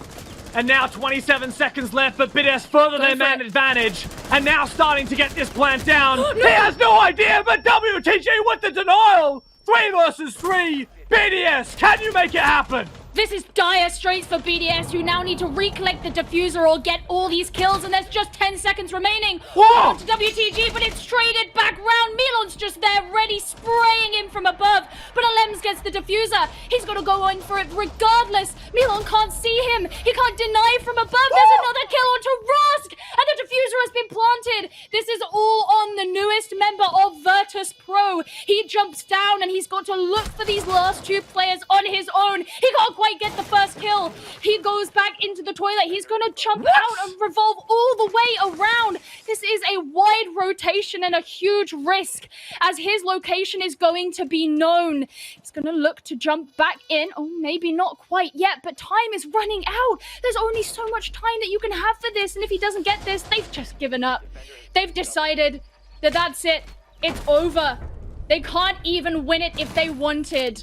And BDS take Villa, which was Virtus.Pro's map. After everything, Virtus.Pro are put to sleep. Tranquilized is the bear, and they are domesticated. BDS! The French!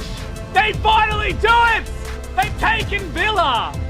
And now they are set up to return to the grand final. One more map, and the rematch against Team Empire is theirs.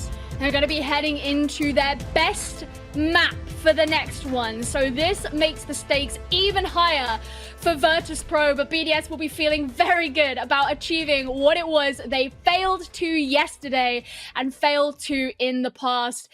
And wow, they're probably going to need a cold shower just as much as we are. So let's send it over to some ads, give them time to have that break before we head over to the analyst and then onto Clubhouse.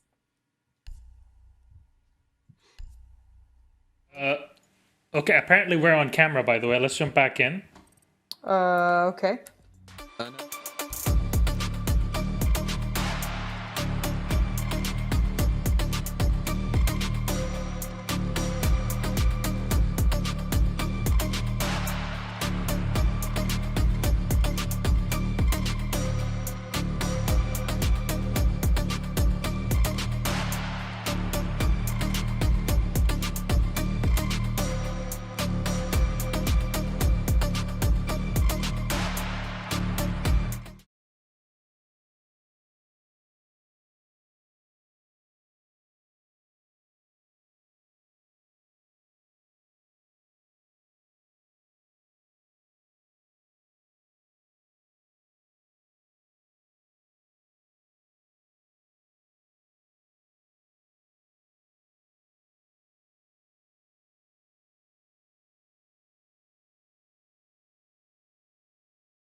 Oh.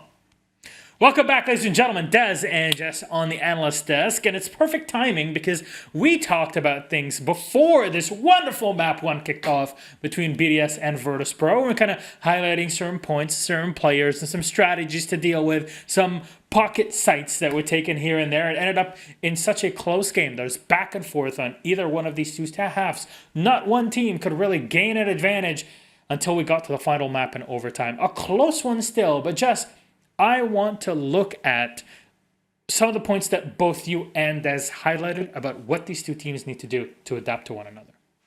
I said in the pre-desk before the game is that if BDS didn't take vertical control whenever they did, and we knew they were going to take living, their pocket shot for living is quite an eccentric one. It's one that you know works and teams don't know how to figure it out just yet. And so I thought to myself, if BDS don't take top floor control, they're absolutely going to lose that round after round after round. I can see them losing living room.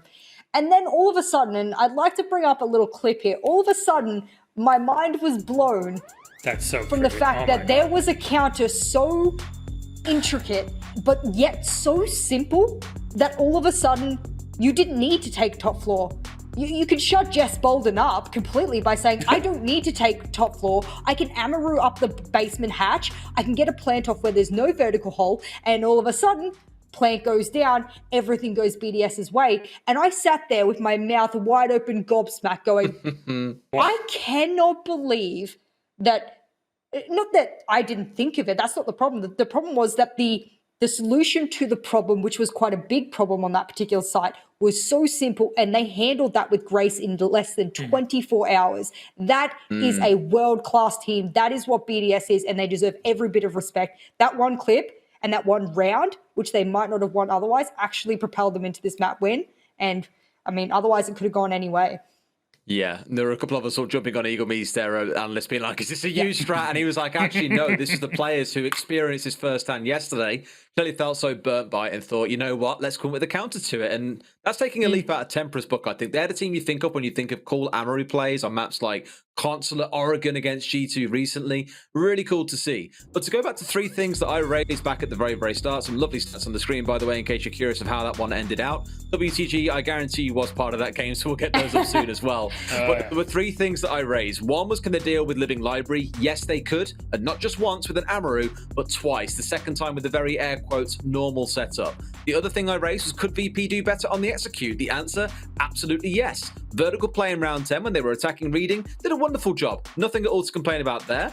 And then the same sort of story in round number 7 with the brilliant push-up main stairs where they killed 2 members of Virtus.Pro, of BDS, sorry. No choking here when it came round to the execute. And the third and final point I raised was around vertical play. They let Virtus.Pro have the run-of-the-mill yesterday. Today, there were only 2 rounds where they let that happen. So for me, the improvement by BDS was incredible. They dealt with the problems that came out of Virtus.Pro yesterday. They came in today prepared. They look like a team that is creative. And for me, that is a wonderful sign for them. For a team that many have said, do the same thing time and time again, and you have to learn to beat that.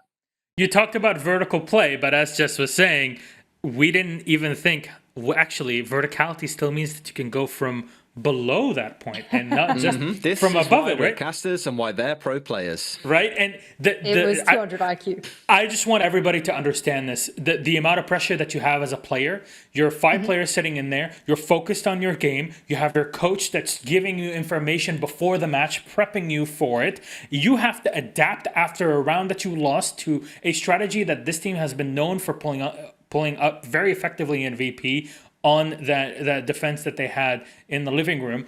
And it just clicks and you make up the strategy and you call it in the middle. You trust one another to execute. You time it perfectly with pretty much no practice, and they still do it. That is so impressive. That's the level of intricacy that we're looking at for BDS and expect from one of the best teams in the world, especially here. I called them world class. They showed that in that singular round. They showed they are world class team, and I don't think people understand that Siege. There's a meta, there's a way of going about it, there's predictability. I'm sure everyone is, everyone's sick of seeing shields or this and that, but there are these little flashes of greatness and this 200 IQ-ness, of which surprise even people like myself and yourself, Milosh, who have seen this game over and over and over and over. You as well, Des, Oh, boy, yeah. of course. But I'm speaking about Milosh. I've just been told something very interesting about the end of that last game. Sorry, Milan ran out of bullets. That's why they said GG and didn't try and end the round. He had no bullets He had left no at bullets all. left. That's a nice one.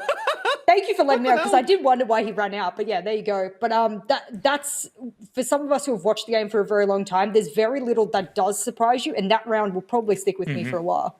Yeah. All right, so that was map 1, of course, a banger of a game that we had on Vidal all the way to the final round.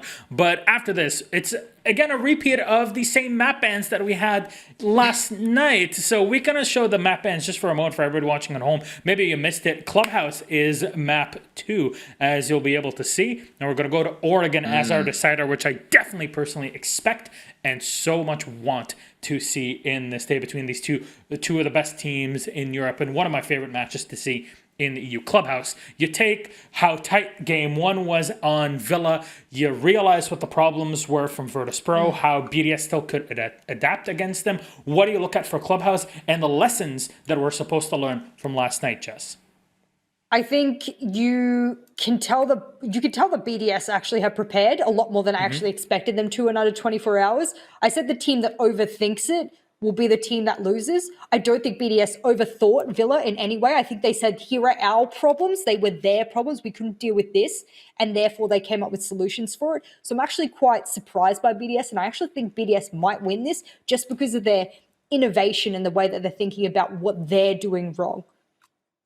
This is one of their more solid maps. I think for Virtus.Pro yesterday, the roam game. Again, this is another thing I'm looking at for BDS here. Yesterday, you struggled against Ras roaming on the Vigil an awful lot when you're defending downstairs. What are you going to do today to beat him? So watch how well BDS control the roamers. That will give you a real good idea of how prepared they are for Clubhouse. So what do you change in preparation for? You look at last night, you look at Villa. Is there anything that VP can bring again to inch in a bit forward and take it to a map 3? Because otherwise you're running the major, despite how difficult it's been playing against BDS twice. It's just going to be over.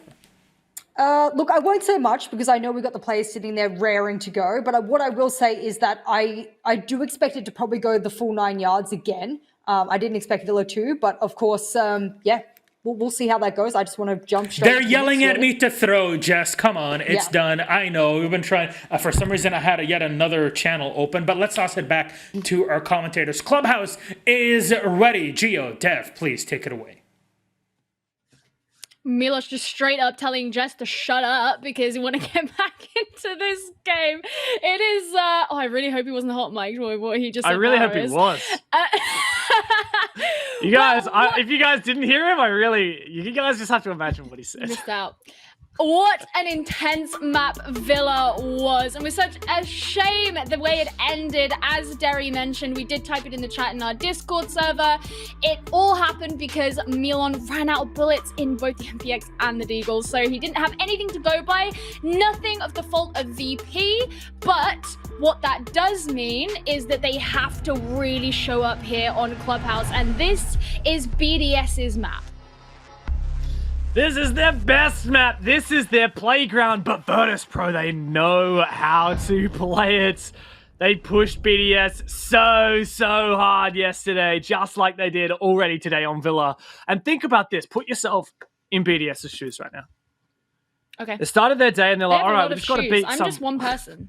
They're like, okay, we got to just beat some Russian team, Team Empire. Heard of them. I heard they were once good. We got to beat them, and then we move on to the grand final, and we chill out until tomorrow. They lost the first map against Empire pretty convincingly.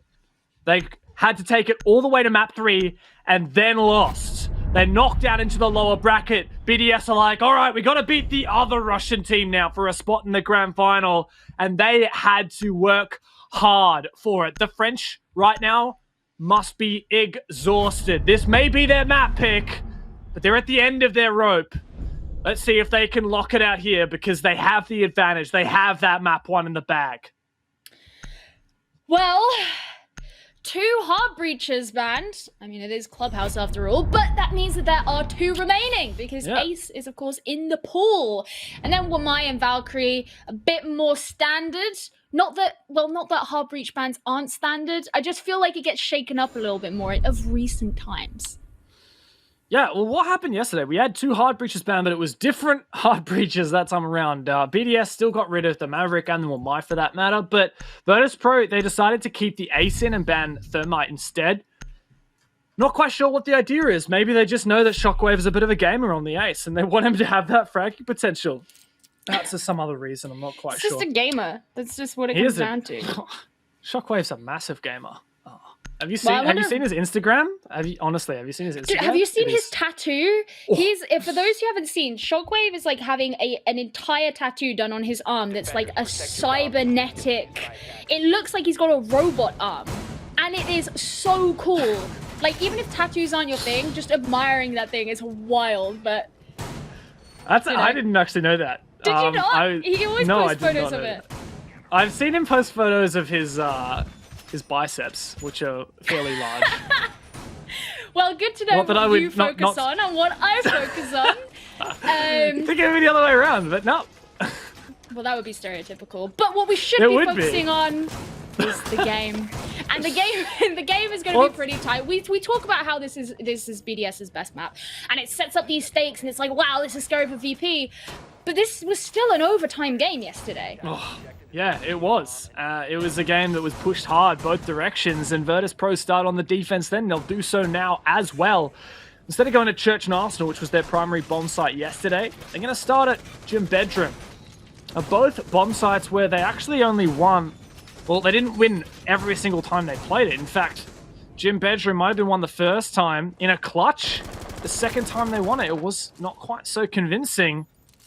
Let's see how BDS deal with it, though. I have my confidence in BDS here. After winning map number 1, they've finally broken that pattern. I mean, I would love to see the All-Russian Grand Final, not going to lie. But I just think BDS have really edged themselves ahead. They've finally taken Villa after all of these matches where they lose Villa and go on to win the series. They finally won Villa. But imagine, Gio, how ironic would it be if finally BDS win Villa, but go on to get But reverse that's the swept and curse. lose The curse is series. broken, and now every other map is up for grabs. Yeah. Now, I mean, if I remember correctly, and by all means correct me if I'm wrong, when BDS defended this site, they kind of barricaded themselves into cash. They actually reinforced off red, whereas Virtus.Pro here, they're playing with the rotation because they want the Goyo there. That is a relatively early opening pick. I guess onto LM, so Zafia is no longer available in this game, and that's a nice start for Virtus.Pro. And still they have this map control in cash. But Rask starts to play a bit more passive. I like that. Not trying to bite off too much. Just chew it one bit at a time. And Shockwave also roaming downstairs. Took out a drone. I'm surprised he was allowed to roam freely in Lounge. And Virtus.Pro actually, very similar to what you were saying you saw BDS do yesterday. They've actually played a lot more passive. They pulled back. Completely abandoned cash. Rafal's going to see that now. He's droned it forward.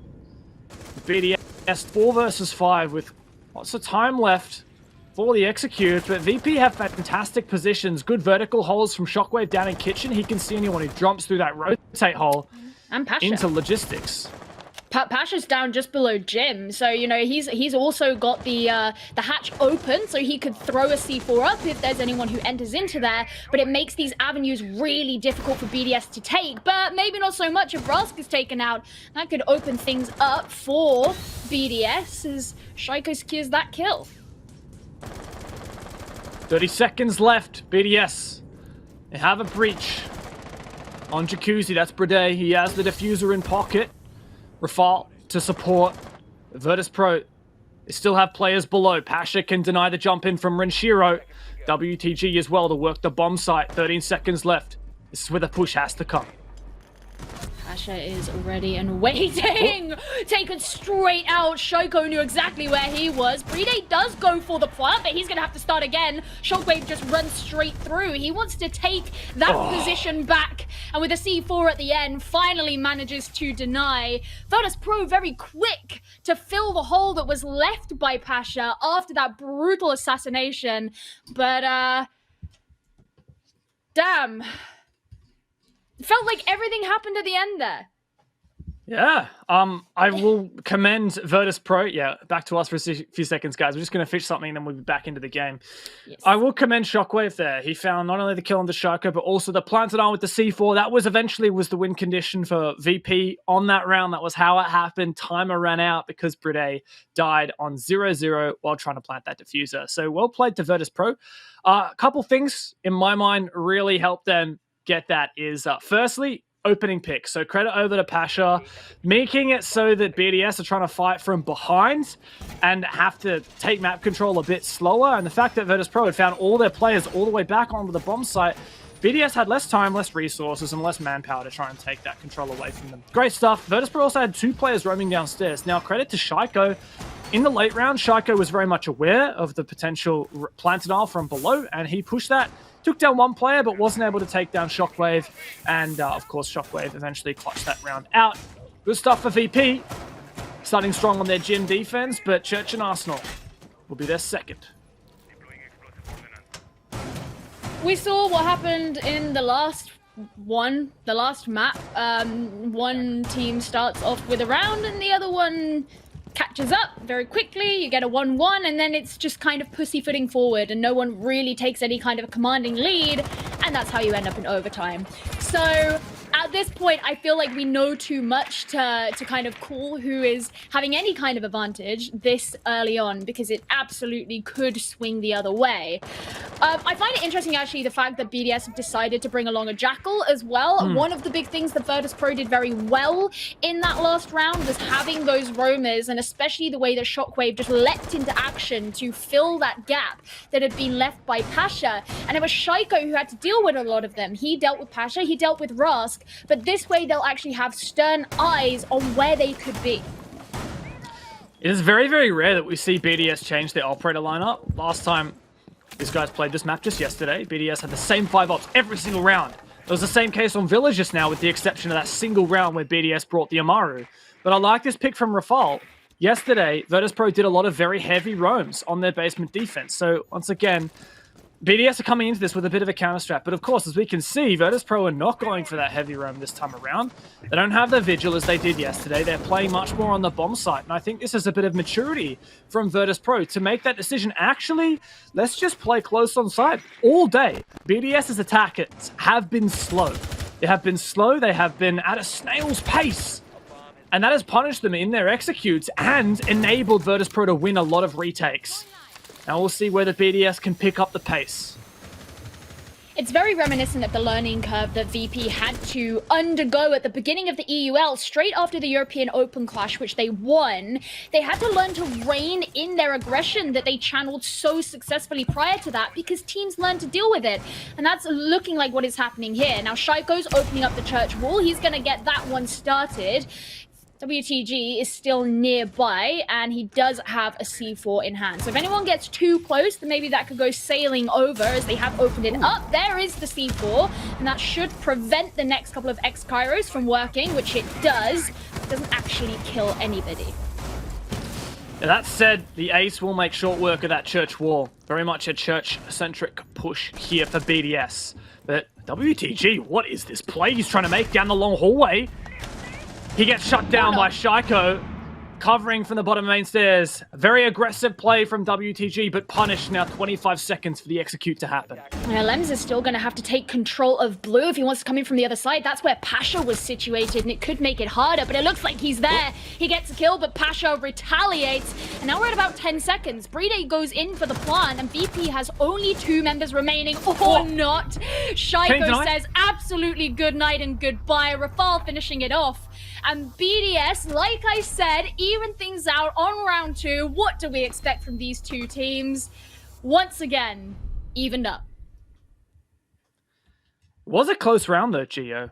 Despite WTG throwing his life away, I can't criticize him too much for that aggressive play up long. Sometimes you got to go for something a bit crazy. I mean, BDS had a lot going for them in the late round of that round. About 30 seconds left, just under, and BDS had a great breach onto Church, and they also had someone pushing into blue. So they had basically all the ingredients that they needed to start a moto-centric execute. But the problem was, of course, that Virtus.Pro sitting on the other side of that. They're like, well, we need to make some kind of play. WTG got punished for it, and suddenly BDS are once again in that advantage position for the execute, but with one player advantage. From there on, I thought maybe there would be a retake from VP. I thought maybe that plant could get denied with low time left, but good coverage in the end of it from BDS. That said, VP retry the same bomb site with the same operators. The only op change here is BDS actually foregoing the Jackal. They said, okay, well, these guys aren't roaming. We don't need to bring it. Let's go for the nades instead. Let's go for that extra soft breach potential of the sledge. And hopefully that'll help out a bit more. I actually worry that this could end up being more dangerous for Virtus.Pro, because one of the things that BDS had going really well for them in that last round was how much control Shaiko could hold of the bottom and main stairs. In a lot of instances, if you have a Hibana playing down there and you can shut her down, that it's going to make you struggle a lot more and really prevent rotations that you can make between the two parts of the site and just all the way down in the basement. But Shaiko took that to his advantage. He brought down WTG. He got another couple of kills as well for it. If you're bringing a sledge as well for the nades and you can play him in kitchen, drop them down through into armory, you're already going to be significantly weaker in terms of where your defenders can play / if they can play. And on top of that, if you get the church wall open as well, it also pressures those who are playing in church. Now, this is obviously the idea for the attackers, but the point stands is that Virtus.Pro already had a part of that strategy used against them very successfully in that last round. With even more added on top of it, it could hurt all the more. BDS, are you shaping up for perhaps a kitchen push this time around? The sledge certainly helps out a lot with that. Opening up the floor is really key for killing any player who wants to impact trick that kitchen hatch. And that's why you bring him. Nades also help a little bit as well. But Shaiko is the player who would be opening this hatch. He's already committed one set of X-Kairos to the Moto hatch. Thanks to that Thermite being banned, BDS have to play the Ace, which does somewhat limit the number of hatches they can open. Ace requires 2 Selmas to breach a hatch, whereas Thermite can do it in 1, as can Hibana. Now, BDS, what have you got to show for us here? It looks to be a very much same kind of blue and church pinch, but my question is, as you highlighted, Shaiko at the bottom of the main stairs, once he eventually goes there, can VP take him out? Maybe a C4 from inside church over the reinforced wall could spell Shaiko's demise and turn the tide for VP. This positioning of WTG could be great to help support Pasha, but there's the jump down, going to be going from BDS. Rafal to be jumping through. There's a nade. He's getting ready with the second one as well to remove the Banshee. But the shield, oh, it does get destroyed finally. That makes Pasha so much more exposed. And it means the impact trick from Milon is a lot more tentative because he knows where that pressure could be coming in from Moto. He's going to be looking through the breach, trying to catch out whoever he can. But these two players in Moto so far aren't going to be caught. And there's the Selma heading onto the church wall. Once again, a bigger problem for VP. And there's an X-Kairos as well. Milon's basically going to find himself in really rough waters as Pasha goes down to just 1 HP. And this looks like it could be very difficult for Virtus.Pro. BDS get the first kill onto Milon. There's another 2 though from Virtus.Pro who start to turn things around. Renshiro is feeling a lot more pressure. And he's actually going to back on out. It's just about no time left. And 3v4 now, BDS. They can even it up. They can get the man advantage. But Shockwave may well be able to hold this. It's just him left against 3 players. How have BDS pulled this rabbit out of the hats? Shockwave has no chance. What a late round execute. What a salvage in the last 20 seconds of the round. And BDS, once again, get that attack win onto Church and Arsenal. The former major MVP of Renshiro definitely showed up in that round. I think he got 3 kills, at least 3 kills anyway. Really, really effective. And I have to say, I do really like the fact, you know, the way they went for Moto. They were in a position where Milon couldn't take advantage of it, and all of the breaches that were occurring on the church wall made it very difficult. Once again, Long was very hard to contest, and Pasha as well felt the pressure from multiple angles because of the way they were able to successfully get the shield dispatched with by bringing the nades on the sledge, who was playing in there as well. So they found a way to provide this multi-dimensional, multi-angle pressure onto the defenders without needing more than 5 players. Oh, it's a change of bomb site choice from VP. They go to Cash. Initially, they'd actually selected Gym and Bedroom. Cash was a last-minute decision. They only played it once yesterday when they played against BDS. They did win it, but there were a couple of mistakes on BDS's side. For example, a self-grenade from Rafale, and I think VP weren't super confident in that Cash defense. Maybe they thought that they won it largely in part due to BDS's mistakes rather than to their own successes. And so I thought maybe that's why they would go for Jim instead, but they changed their mind. VP, this has been a game of adaptations, right, Gio? We were talking about this on Villa. It's the teams that are changing things from round to round that are having success, and I think this is the right call from VP. Go back to Cash, as you did yesterday. See if it can throw some momentum your way. Pasha's hunting for drones, knowing that he could be caught out, as he has decided to go off on a roam, something the Virtus.Pro decided not to employ in their last 2 rounds when they went down to Church. But right now, it looks like he is pretty safe. In fact, only 1 drone has been lost from BDS. A number of them still in their pockets with just 3 out on the field. This is the 4th one that's being sent in now. They're going to make work on the server wall, sending in the EMP and the Selmas as well, and that causes Virtus.Pro to scatter back in towards Cash, while Milan holds on to Garage. Haven't seen a lot of impact from this Thermite band. That's a nice impact there. Alems. Beautiful headshot onto Milan, and that may well mean garage control for BDS.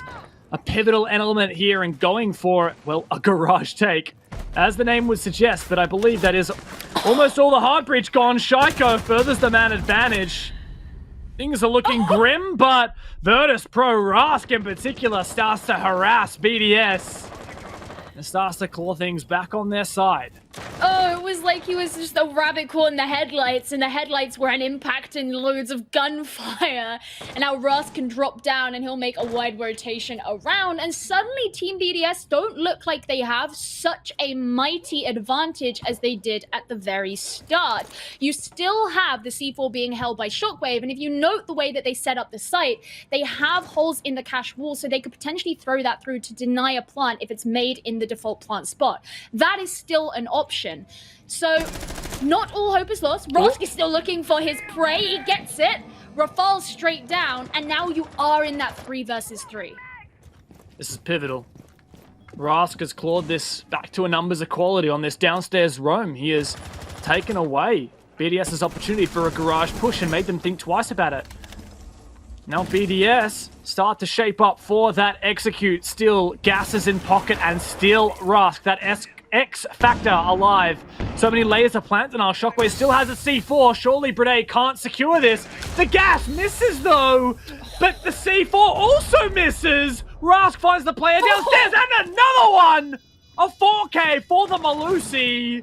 BDS did the impossible planting this diffuser, but Rask says, get out of my swamp. And will he get the last one? Alems has to cover, but the refrag comes through. Shockwave just barely edges it in the 1v1. And Virtus.Pro breathe a sigh of relief. While you were talking, what was going through my mind is there were 2 claymores on BDS. Rask, you better not jump into one. And guess what he goes and does? Obviously, it didn't matter in the end. They were able to disable the plant. Even though the C4 didn't work, it was really juicy to see an impact get a kill. We always love to see that. Especially people get bored of impact tricking, right? They're just like, that's just what you bring them for these days. Not even really rotates when you have site destruction in the form of shotguns. So it's nice and spicy to see that get a kill. But it's actually funny, right? Both of Rask's impacts were worth their weight in gold, because the first one he used to get that kill on the Shaiko, right, impacting the lounge wall into garage, and that also meant that Virtus.Pro, or rather BDS, were constantly worried about the angles that opening generated from even bar, from stock, from lounge into garage. They're constantly worried about it, and the second impact got a kill. So very impactful impacts. Well, the thing that I kind of wanted to know, really, is that despite the fact that that round, as is sort of the MO of this series, could have in theory gone either way. The fact that BDS were able to gain both server and garage control pretty quickly and still couldn't flip the round in their favor, I think that is notable. Yes, you had Rask down in lounge, who was able to get the kill onto Shaiko, and there was the tussle for the garage control. But removing the Kaid very early was still quite a big part of what BDS were able to do on their attack, and pushing those players from VP back after opening up server as well. In theory, that should be a great opening to be able to move in and take the site, and it wasn't, because Virtus.Pro had the wherewithal to fight back, and that is why I'm really stoked about this map, because those are the things we will be seeing from these two teams. How's this going to pan out, though, for BDS? 2-2 on their attack thus far.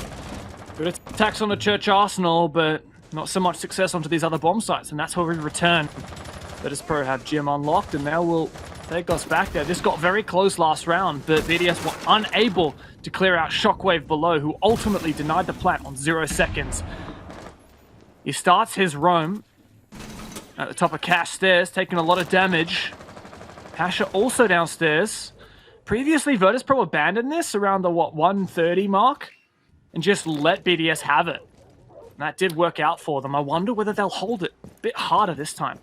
Yeah, I mean, I was hoping to see Shockwave make this kind of rotation because he is low on health. He didn't actually get the drone that was in the drone hole, and I think, once again, it's best for them to bunch up and pool their resources and their manpower for later on in the round and being able to hold onto the site itself rather than just hanging around here, especially when there's so many members of BDS and they're going to be able to take this part of the map anyway. You've done your job in wasting the time. Don't waste your life as well. Yeah, I totally agree with you, especially the players with C4s like Pasha and Shockwave. They're the players who very late round we saw rotate down into bar below the bomb site. Pasha's in such a cheeky spot. I hope he doesn't get spotted. He's actually going to start moving up. Just be careful, like you said. Ooh, takes down that drone. But these two players can't throw their lives away. I've criticized their time management today, but this is all right for them. The info's been huge. The amount of information these drones have gotten, and this execute could well come out a lot earlier than has been previously. Last time attacking this bomb site, they executed with 8 seconds left. It was just far too late. Now BDS are in a much better position to make this happen. They've just got to clear out a little bit more utility, these evil eyes in particular, and they'll be ready Freddy. Yeah, Shaiko just wants to make sure everything is okay for him. WTG takes a lot of damage rolls as well, so you can tell that all of the action is going on, but there's still these players downstairs. The C4 narrowly misses, but Shaiko does not, bringing Pasha down. He does eventually get traded out, but the plant hasn't been made, and that's going to be his responsibility if he can get in there at all. But with BDS starting to clean up these kills and just 2 players remaining on Virtus.Pro, maybe this is impossible, but the Evil Eye hasn't been dealt with. There's Renshiro to get another kill as well. Milon's just got to stand up for himself and the rest of his team if he wants to keep them in. Rafal can have a go at getting the plant, and Milon's got to narrowly avoid these nades that are incoming, and there we go. He can actually start on the plant as well. Renshiro flanking round. Plant has been made. He can't quite find his adversary though. Milon is still alive, just taking a nice refreshing shower in amongst all of the gunfights. BDS do manage to get him though in the end after the plant and being able to trap and find him. Another round on the board for them. Bit scary for a moment there, but really pivotal moments. About, 25 seconds left on the clock. Yes, we saw Shaiko make that entry and take down Pasha. Exact same thing that actually happened in the previous time on this bomb site. Pasha was one of those 2 roamers below alongside Shockwave. And Shaiko took down Pasha, was refragged by Shockwave, who then used C4 to deny the plant. But the thing is, this time around, Shockwave used his C4 a bit earlier, tossed it up through the floor to try and take out that player who just entered through the breach. I believe it was Bredate. But not having any C4 for plants now meant that Virtus.Pro had to rely on that Evil Eye, which eventually was just simply shot by Bredate after that first plant attempt. Much better attack from BDS, and that's what we like to see. They may well end this attack half in their advantage. Yesterday, that was not the case. They were at a 2-4 deficit after their attack half. They've already done better than that, and keep in mind, they've already won Villa as well. This map, BDS, could send themselves a ticket to that grand final. I I really like this read as well from BDS. One of the things that we spoke about when they came to attack Church and Arsenal before was the fact that they'd opted to bring the Jackal, but Virtus.Pro weren't going to play a roam.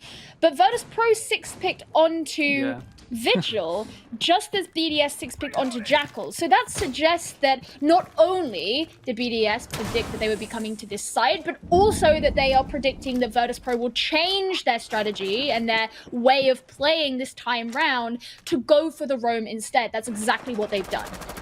Yeah, I think that's really smart from BDS. They're kind of thinking 2 steps ahead here because Virtus.Pro, they've already lost this bomb site twice. They have to go here. They've just won Cash and Gym. So, oh, sorry, they didn't win Gym. They could have retried Gym, but I think BDS are like, well, we don't need the sledge as much anyway.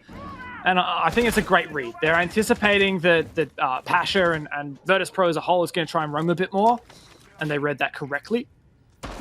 But will Rusk be able to have an impact? And more importantly, will this he had to. Jackal actually be successful?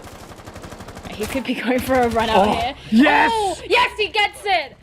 I was like, that's a risk to not go for the man first, but it turned out that it did work. He had to do it. He had to shoot that Claymore. A huge gamble, but a beautiful showcase of mechanical skill and game sense there from Rask. And Pasha finds 1-2. Jackal, we don't give a crap.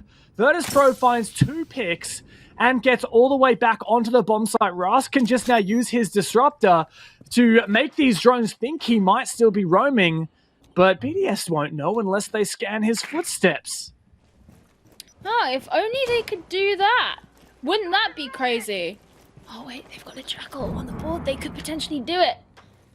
They scanned Jaeger. It's not the player you want to scan. Yeah, not quite what you want, and that is Pasha. And I was going to say, he's waiting down in blue, quite close to Oil Pit, actually. So they will know about that, at the very least. And Lens will be moving down, taking the position of what we saw Shaiko doing at the bottom of main stairs. He won't be able to breach the church wall, but he can remove a shield. Now, Rafal, he doesn't have the sledge. He's going to get to work with the ITA. Much more difficult to try and cover these vertical angles with that. Ooh, interesting adaptation from VP.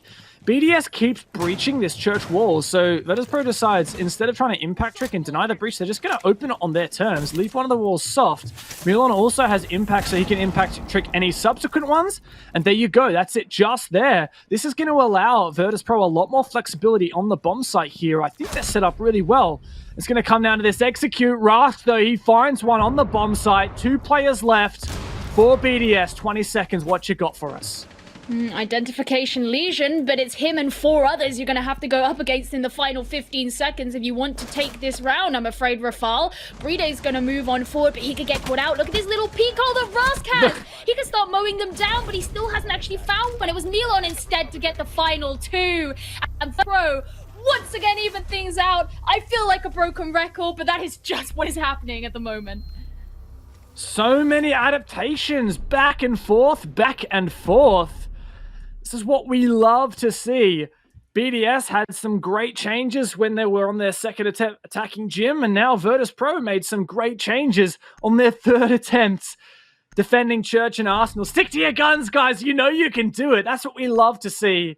Really well-placed individual plays, I guess you could say. Those 2 roamers upstairs did so much work. Found 2 kills on the roam. Defaulted back to site. What a beautiful play, though, from Rask. Jumping out that construction window, shooting the Claymore first, and then taking the fight with the player and winning it. Absolutely nuts stuff. And then when it came down to the bomb site, the Anchors also had some tricks up their sleeve with the impact trick from Milan, thanks to that soft wall. This is neck and neck, Gio.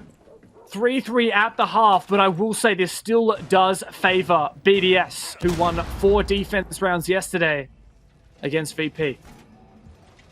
BDS did ultimately take this map yesterday, and as we have iterated a number of times, this is their best map. It's a map that they have won an insane number of times. I believe it was something like 10 times. I have to get this up. Yeah, 10 times in the last few months, looking across both EUL and the French League. So they feel very comfortable here. And the fact that Virtus.Pro are taking them very close to the wire is a great sign, but you would also generally expect a defending half on Clubhouse to go 4-2, and it didn't. It went 3-3. And as you mentioned, Virtus.Pro are now on the back foot. on the attacking half, which in theory should be the disadvantageous spot.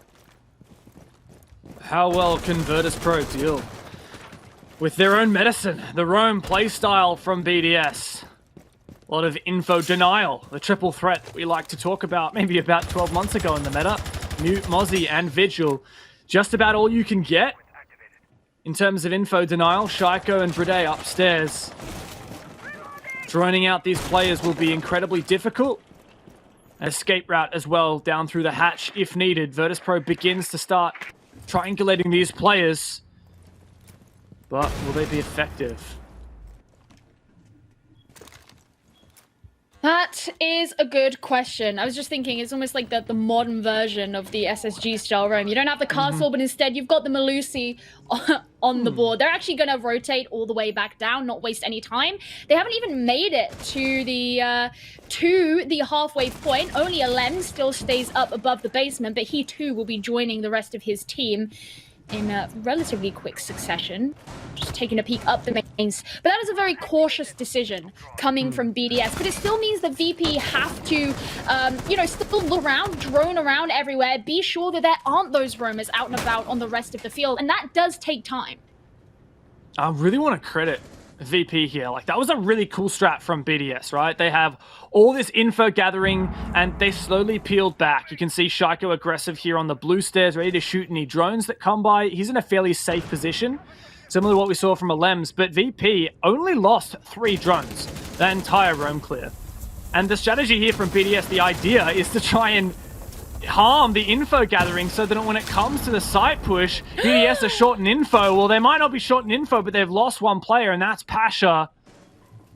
Good start for BDS, but the retaliation from Shockwave.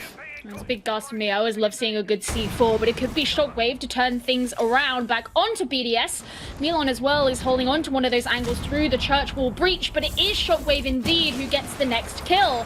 Now BDS are looking significantly weakened. They do still have another C4 in hand, but that's in Brede's pocket, and he's over in Armory. Oh, that's what a pre-fire. Really nice read in through the wall, as you say, the pre-fire, brilliant to bring down Shockwave, and now the diffuser has been dropped. Rosk needs to be careful about the moves that he makes, knowing that that's being held in through the wall, and Shaiko's still behind it, doing what he does best.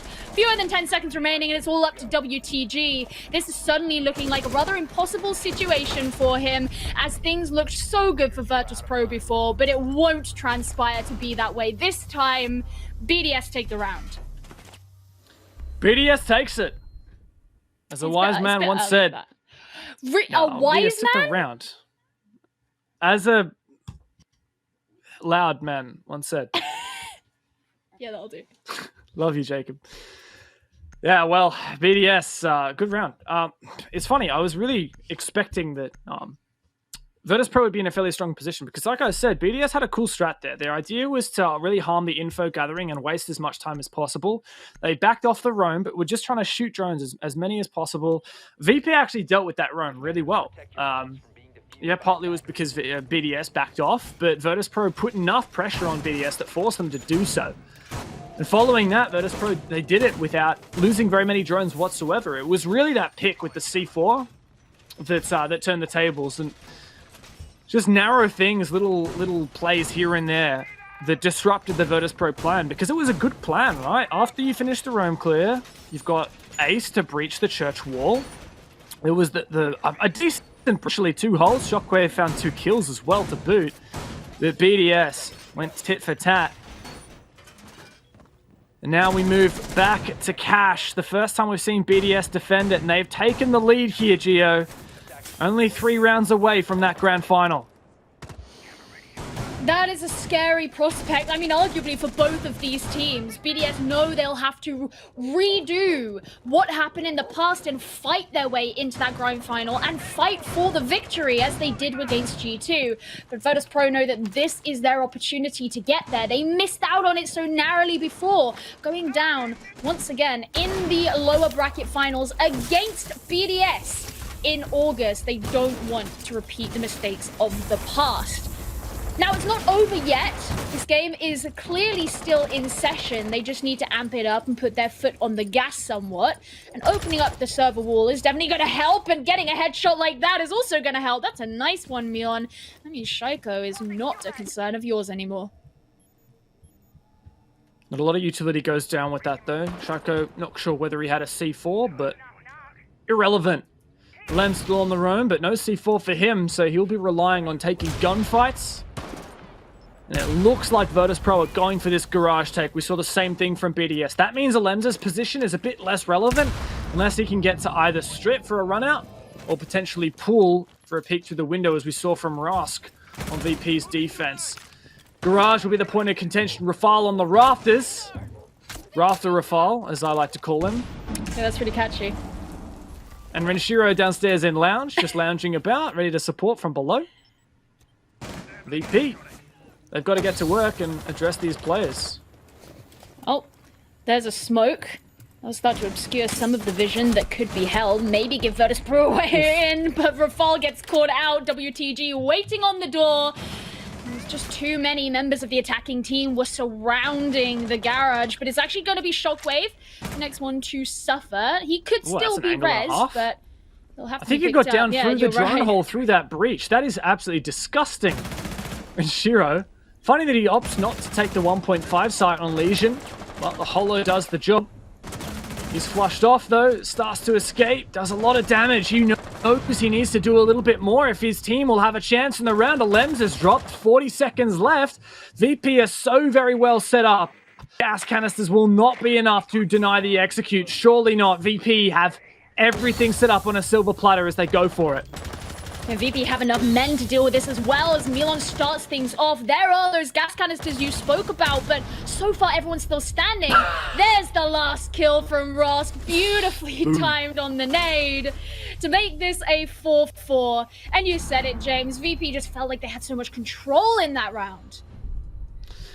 Yeah, that's what happens when you establish such a significant man advantage. There were some flashes of possibility there for BDS. That roam from the Jaeger player of Alems. He potentially could have gone for a strip run out for a peek from pool window and found something, but I think it was too little too late at that point. The pivotal moment for me was as soon as Rafter Rafal died in garage. Can we not call him that? I call him what I want. I've got the microphone. Once VP had taken out, I mean, you're putting your SMG-11 player on a position where he has to take really tight gunfights and where he can dictate the round. In my mind, you move maybe Renshiro up there with and put the 1.5 sight on Lesion. Maybe you want your Lesion downstairs so he can impact at the garage. I don't know what the idea is. Maybe even, get Rafal to run the MP5K with the 1.5 sight. Then at least he can take these fights because he was completely blindsided in rafters. Even if he only has SMG left and he just goes prone and tries to wait for them to nade him, he would have done better than what he did, which was peeking out and dying early. As soon as VP took out that player in garage, BDS got desperate. Virtus.Pro had a 5v3 man advantage, which they furthered to a 5v1. Yeah, it was a difficult position there for Rafal, because you could see he was kind of trying to look down below him, and you can't watch out for all these angles at the same time. So if someone is at the door, as WTG was, you are going to find yourself getting caught out. And in that instance, you basically hand the garage control over to the attacking team. Now, clearly, BDS have decided to come back to the same site. Question is, are Virtus.Pro going to go for the same thing? Are BDS going to go for the same thing? They'll definitely have been able to identify where those problems were before. Now, Alems obviously wasn't playing Bandit before, so that's a good start straight off the bat. Yeah, they trade out the Malusi, and honestly, I didn't see the Malusi's gadgets being effective, and Shaiko died right at the start. So, ooh, that's a nice Claymore. That'll prevent a run out, at least if the player doing so gets a bit too greedy. So, yeah, the Bandit is the main change here, right? So we're going to need to see Virtus.Pro ensure that they counter this Bandit trick. I've seen teams deal with this in lots of different ways. The most on-meta way to do this was using Zephyr's concussions. Now, you can do this in two ways. I love this. Okay, so an explosion is going to open up the floor. Boom. Now the concussion can go through the floor, but it misses. Second one hits, but the damage is done. Alems managed to get that Bandit trick down. It was a beautiful strategy from VP, but for whatever reason, it did not work. And that is one set of aces gone, and more importantly, all of the concussions from Zofia gone. Not a good position to be in if you're Virtus.Pro, who now just donated a lot of time and resources to going for a strategy that did not work. Shockwave could very nearly get his first kill, and I think that's Shaiko in there. It is indeed. He could get caught out once again, but VP still have to figure out their way in. Yet to open up the server wall, and it did look like maybe they could be thinking about opening up Garage as well, but as it stands, I suspect that Rafal's still in there. He is, and instead it's looking like they want to come through the construction way. Yeah, it's a complete change of tack here from Virtus.Pro. They're like, all right, we can't breach that wall. Let's rotate. Let's go for construction instead. And, well, they found the first pick, but Shaiko had already moved his ADS into a position which would have protected the shield, I believe. No, okay, there is actually no shield in cache. There's only one. So, well, that's going to help, I guess, that ADS prevent some nades. But here comes through the Bandit battery disabled thanks to the EMP. Pasha to breach the wall with his X-Karo. Still has one set left he could use to enable another angle. This is actually still winnable here for VP. They've got that man advantage, and they're decently set up, but the Lems has a strong position in TV and no breach on the Kennel's wall to suppress him. Yeah, basically they've got to try and hold off a one-dimensional push, and they're going to start by doing that as Renshiro gets a nice clean 2K from behind. As you mentioned, BDS had that opportunity, but Virtus.Pro retaliating. In come 2 kills for themselves, and now they still have that man advantage. Oh no! 2 players, but there's so few. Renshiro, he's trying to stop this from happening, and because the time runs out, Virtus.Pro don't get the opportunity to take the round. But it was a valiant effort given what disadvantage they were at nonetheless. Yeah, massive credit to VP for making that happen and getting such a good position after failing to deal with that Bandit trick. But my God, I don't know how Renshiro was allowed to go for a 3K flank from Logi, but he single-handedly won that round. 100%. Renshiro just won that round for BDS. Look at him, 12-3. That's a 4.0 KD right now. He flew a bit under the radar for me on his attack, despite clearly having a half playing the Thermite. And now he's stepped it up even massively on his defense. BDS, they've won 2 defenses here, and my goodness, it could well be a map for then a series 2-0. Might be early to call Geo, but Virtus.Pro need to retaliate. It is getting dangerously close. In that last round, I mean, it wasn't even like Virtus.Pro had many options of being able to protect themselves from what Renshiro did because of how many drones had already been spent. So it's not like they could have, you know, had flank drones set up, they could check. They didn't have enough time to really do anything like that anyway. So a real difficult position for them. And this could be another difficult position for them to find themselves in as well. Given that, back in round 7, BDS successfully defended this site. Virtus.Pro haven't had another opportunity to prove themselves, and if they fail to do so, then BDS will be taking this game to match point. And not only will Virtus.Pro have to haul it into overtime to have a hope of winning, but they'll have to have quite a few flawless rounds, or rather a flawless streak, towards the 6th round themselves to keep themselves in the game. That hasn't happened at all while Virtus.Pro and BDS have been playing against each other. It's been constantly flip-flopping, so that's not something they can rely upon. We haven't seen either team get a 2-round lead all series, I don't believe. I'm just having a look now. Yeah, we've never seen it.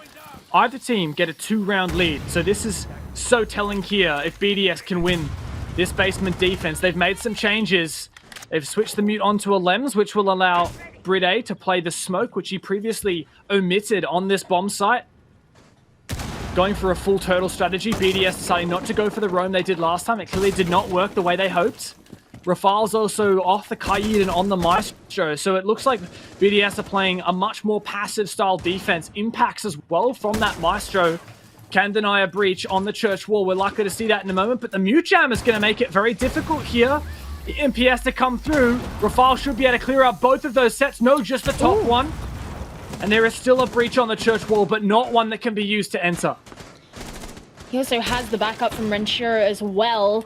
and LMs present over towards pulse spot, I suppose, as some people call it, where we did see Shaiko use the soft wall so effectively, and he has angles up as well. So many directions are being covered here by BDS, and it could make it very difficult for Virtus.Pro. Yes. In comes the next attempt at the impact.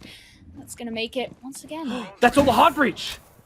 That's all of the hard breach gone. BDS just needed an extra set of impact grenades, and that was exactly what they needed to deny an entryway on the church wall. Virtus.Pro are going to have to do something magical right now, because by all rights, BDS should win this. Virtus.Pro now finding themselves in a similar situation to last time, where they have to take a one-dimensional route pretty much because of their lack of options for hard breach. They're dropping down into Moto, and Raski's trying to see what he can get, but Renshiro gets it first. Shaiko to follow up as well. Suddenly Virtus.Pro are just falling at the knees, and Shockwave is the only one left. BDS take it to match point, and this is where who is going to the grand finals could be decided, all off the back of an absolutely dominating round from BDS. The adaptation from BDS, that was exactly what they needed. An extra set of impacts and a couple shields to help lean into that anchor strategy. For the first time this series, one of these teams has a 2-round lead. BDS, they are up on their map pick after finally breaking the curse and winning Villa. It looks like it was not a jinx, Geo. Winning Villa was not the answer for Virtus.Pro. BDS, my goodness now. They have a 2-round buffer here to take the series 2-0 and get a rematch with Team Empire in the grand final. Right now, Virtus.Pro are going to be desperately wishing that the magazine size of the MPX was larger. And the Deagle as well, I suppose. For those who missed it, just needed more bullets. Back on Villa, which was Virtus.Pro's map, we were in overtime, the final round, and Virtus.Pro had to concede the round because Milan, who was the last player standing, ran out of ammunition. And it was heartbreaking because it was so close. And now coming into BDS's map, they would have known that they were at the disadvantage. They were on the back foot, and they fought so valiantly, and it still could be won by them. It's not over for Virtus.Pro just yet. The point still stands as they could have had that extra map behind them. And after what happened in the August Major, where BDS beat Virtus.Pro 2-0 in the lower bracket finals, right now they're going to be experiencing flashbacks of that very experience. Not a nice place to be if you're Virtus.Pro, but this is a team with fortitude and skill. It's not over yet, and they could still drag this back. It's not over until the fat lady sings, and guess what, Gio? The last 4 maps these teams have played have all went overtime. I'd be very surprised if Virtus.Pro don't feel bloody well motivated to do the same here and take us all the way to the 3rd map in the series, Oregon. Now for Clubhouse, BDS's map pick. They're on the defensive gym and bedroom. We haven't seen their defense of this bomb site as of yet, but they've extended over towards Cash. The Virtus.Pro have begun to make their move. And there's the first pick for them as well. Shaiko once again goes down. Virtus.Pro have started this strong. Nice judgment from... And this could be the trigger for BDS to start to move back, but Rafal's not going to do it just yet. He's still hiding behind the Vulcan shield and holding on to Cash, knowing that Virtus.Pro are going to be moving in not very long. They have got the breach on server, and then it goes in the nade to try and remove that shield. And BDS, there you go, all retreated back towards the site. That gives Virtus.Pro control over this east side of the map. I'm really just looking at VP right now. Yeah, BDS. 1 man down, but they're still favored. VP have to take this opportunity with both hands and shake it until some coins come out. There's so much to deal with for them. Still, Brede is downstairs, ready for that late round C4s. We've seen how detrimental that can be to attacks on this bomb site. Virtus.Pro themselves were so good with their plant denial vertically. Now a breach on the jacuzzi wall will enable another avenue onto the bomb site for VP. Numbers advantage and a breach on this Logi wall. But the kill may well come from Rafal. Milan furthers this, and that's when Shiro gone down, the savior for BDS. Can the Russians take us one round further? Well, Rask is hurting, but he can transfer the information that the player who is in logistics, that was Rafal, has indeed moved back. Also, I believe the bathroom wall is open as well. That could give BDS more power in holding back players who, yeah, there we go. That gives them more power in holding back players who could be here on the jacuzzi wall. Rafal's actually going to rotate downstairs as Alems gets that kill through the bathroom wall. The attempt at the C4 doesn't actually get anyone, and Alems finds himself falling instead. Now Virtus.Pro have very much the advantage, and they could start to come in with the plant. Pasha's going to be going for that himself. Rede just holding on to this angle, but Team BDS Oh my want to God! be proactive if they want to do something. Rafal, an absolute beast, he gets 2, and Team BDS take the map. They take the game, and they take themselves forward into the grand finals in the blink of an eye. Out of absolutely nowhere, Rafal flanks all the way up the red stairs and takes that series for himself. A ginormous performance from the French team. We will have a 6th game between the French and the Russians here in the European Major. BDS make it to the grand final for a rematch against Team Empire. Oh man, they are going to be studying that VOD from earlier on today like crazy, but their hard work paid off, and Virtus.Pro will be left reeling, their skin stinging very, very much, but a well-deserved win for BDS, who are consistently doing what they can to try and desperately prove that they still are the best here in Europe.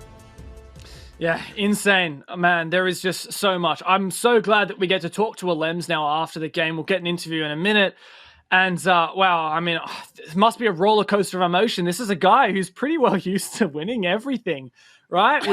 We've seen him just go from strength to strength ever since that August Major and that reverse sweep, that miracle lower bracket run against G2. Can they do the same thing against Team Empire? Well, it's been a roller coaster of a day for BDS, starting with getting knocked down into the lower bracket, coming up with some revenge against VP. Could go either way. I don't know, Gia. I don't know what else to say. Well, I know what I'm going to say because Milo's just getting antsy in the background. Let's send it on over to the analysts and see what they have to say after this insane game. What was that scream, Milos? I think he was sneezing. Well, I don't know.